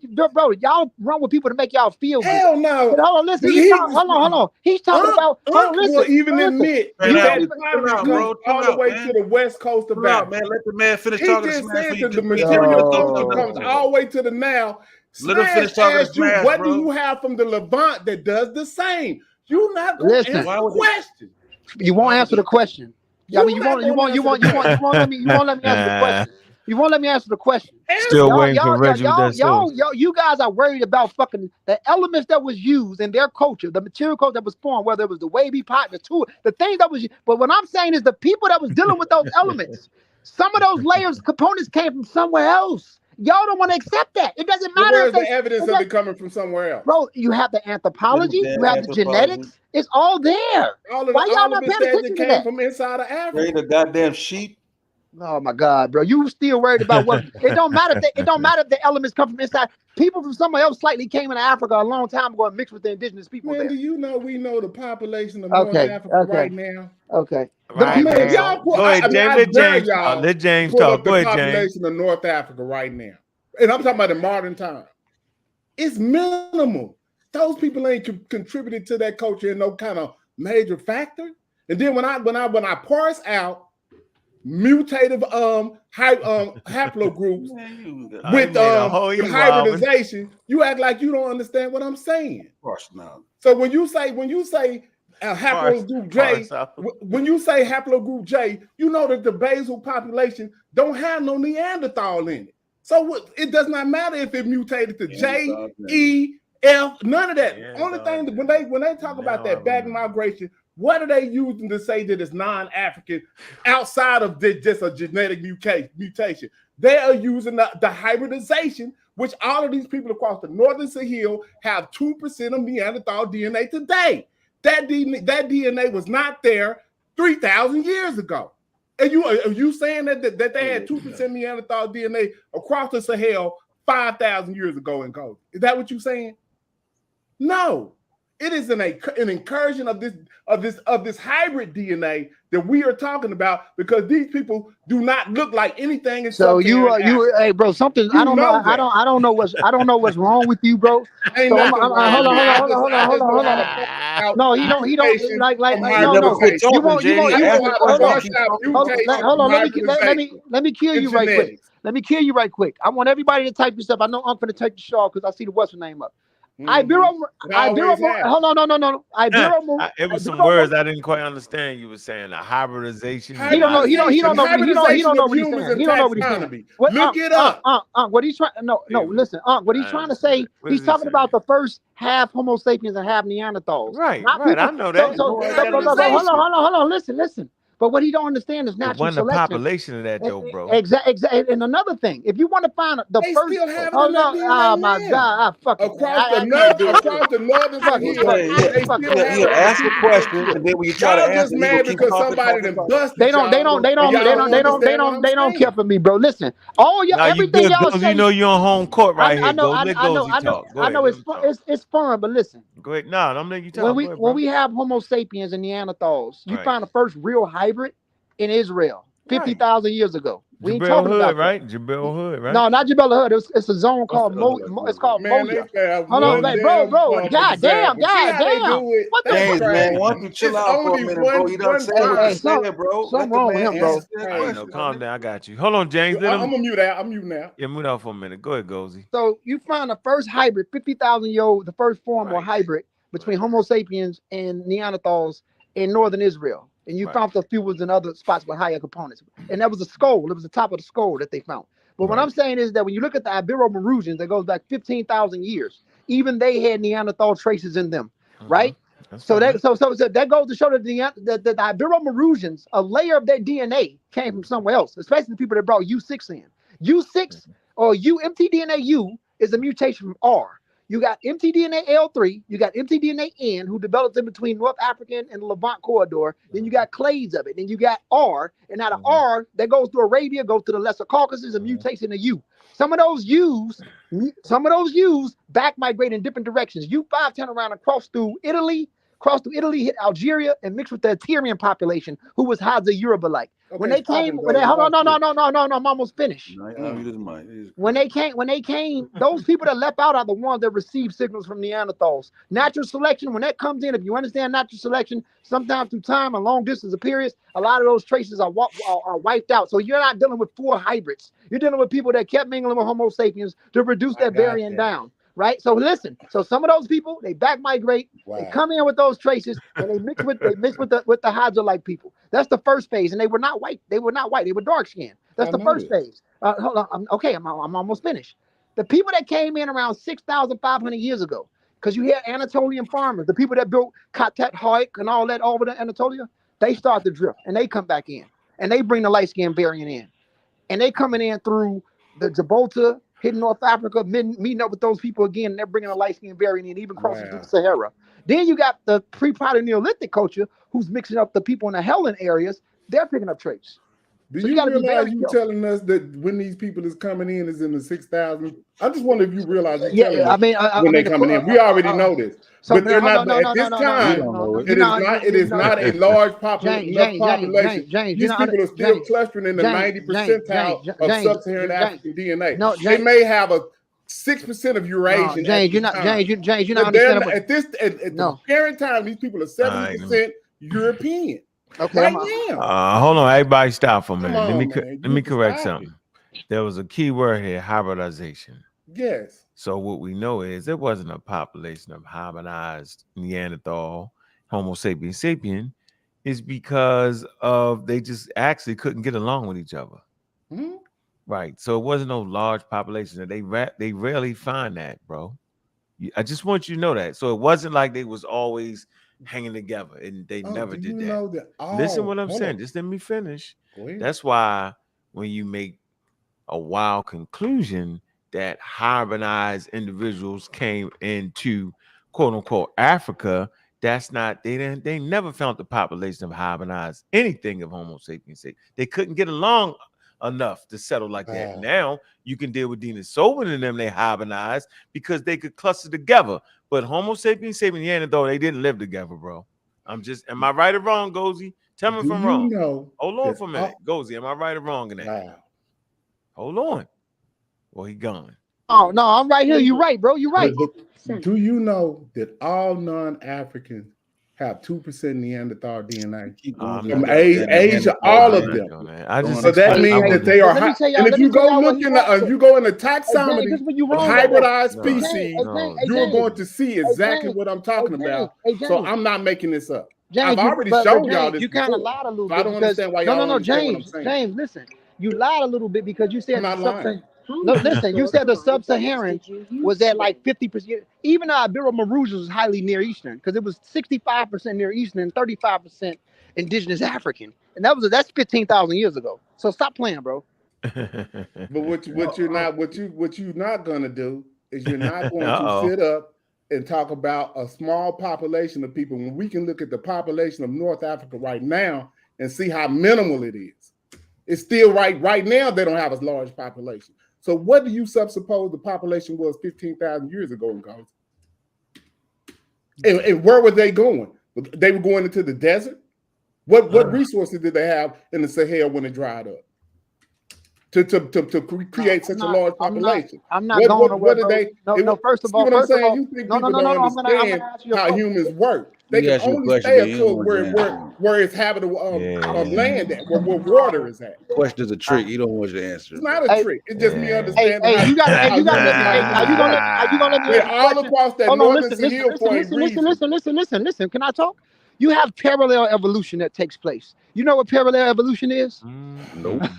You're not ready for that one. See, I was going to strike Jabari with that one. But you know what parallel evolution is? So here's the thing. You're going to still strike away. You can't get around it. That's when evolution is happening in multiple places. Okay, go ahead. Listen. At the same time. So go ahead. North Africa went through so many. God damn, where the fuck I drop it at? North Africans went through so many parallel shifts because you had sexual selection coming in from populations outside, similar climates to the Middle East. Well, you have the shift where populations start to develop those traits. If you understand back mutations, some North Africans were already distinct from populations south of the Sahara. I want you to understand that. So what I'm trying to say is, for example, if you look at the Ibero-Maurutians, who goes back 15,000 years, they were 65%. Oh, no, you won't let me finish. If you look because you keep only bringing up one population. Okay. Well, let's talk about to show incursion. Okay. And the only reason you bringing that population up because that population has Neanderthal DNA. Okay. But you think we don't know that? You keep talking. The only reason you can bring them up because they are the ones with the Neanderthal DNA at the earliest clip. Now go ahead and tell them that and go. So listen. So let's talk about the Natufians, for example. And goes, we can talk about this on my show. We can talk about this. When you gonna crack it? You gonna crack it up now? What you doing? Push the button.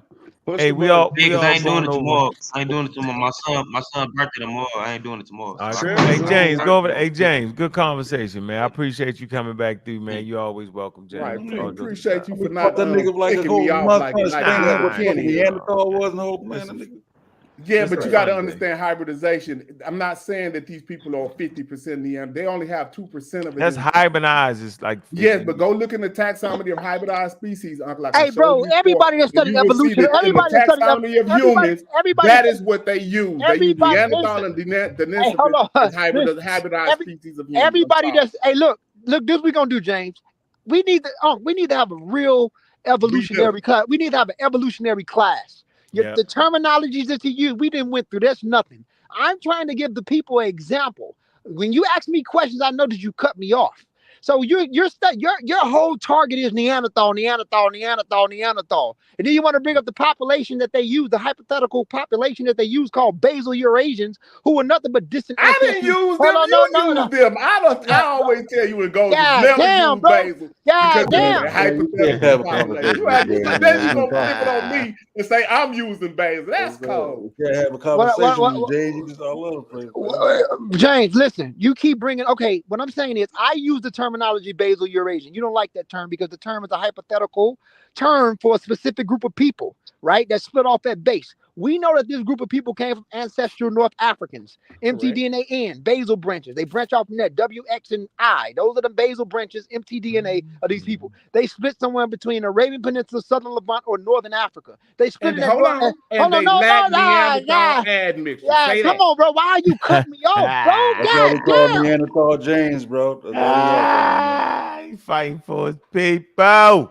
I'm just telling you. What I'm trying to say is these people in the Upper Paleolithic Levant, South, and in the Arabian Peninsula, and the rest of Africa, North Africa, they did lack Neanderthal. They didn't have the genes compared to the population that went through northern Israel and kept going through the further northern Levant strip, ending up in the Lesser Caucasus, all the way through the major base of Eurasia. So if you follow the phylogenetic tree, we can see that. So these people didn't receive those signals. That's fine. But here's the thing.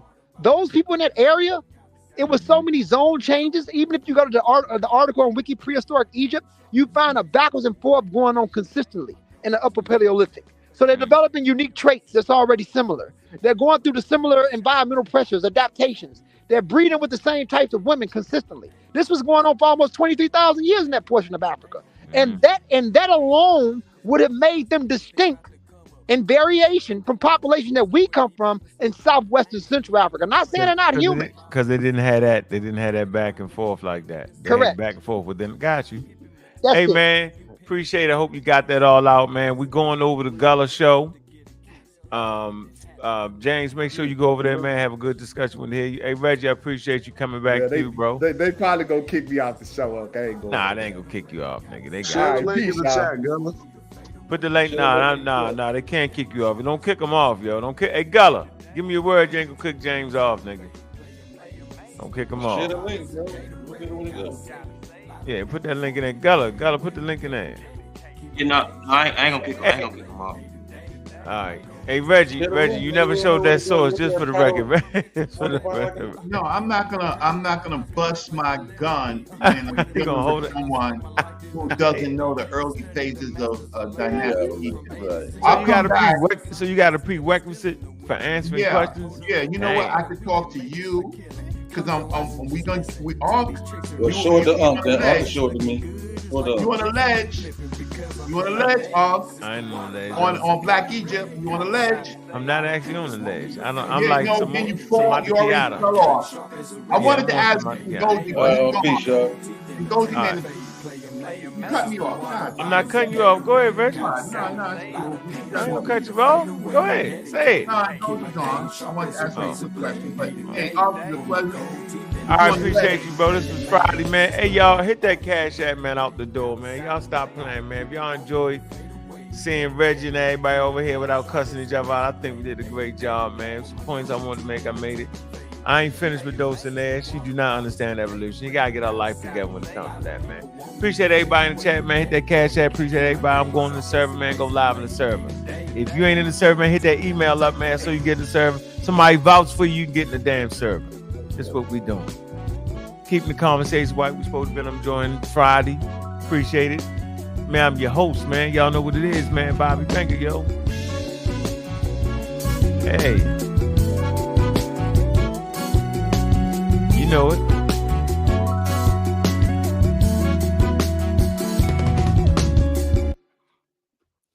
Hey, look, man. I'm your host, Bobby Banger, man. Uncle Cat, you know what I'm saying? God Killer. Y'all know what it is, man. Appreciate everybody that came through, man. Human 2.0, man. Who we got? Sonic C. Sony. Am I saying that? Sony C. I like to say it that way. Super Wavy. You know what I'm saying? Mikara. I know you. Jackson and Jackson. Right? Golden Dragon. Ha ha. Mr. Metro. Said Breeze. Use 221. I see you never hit that panel. Gamble. Ray Black. Man, they was all in the building, man. We appreciate it, man. With that, man, we out.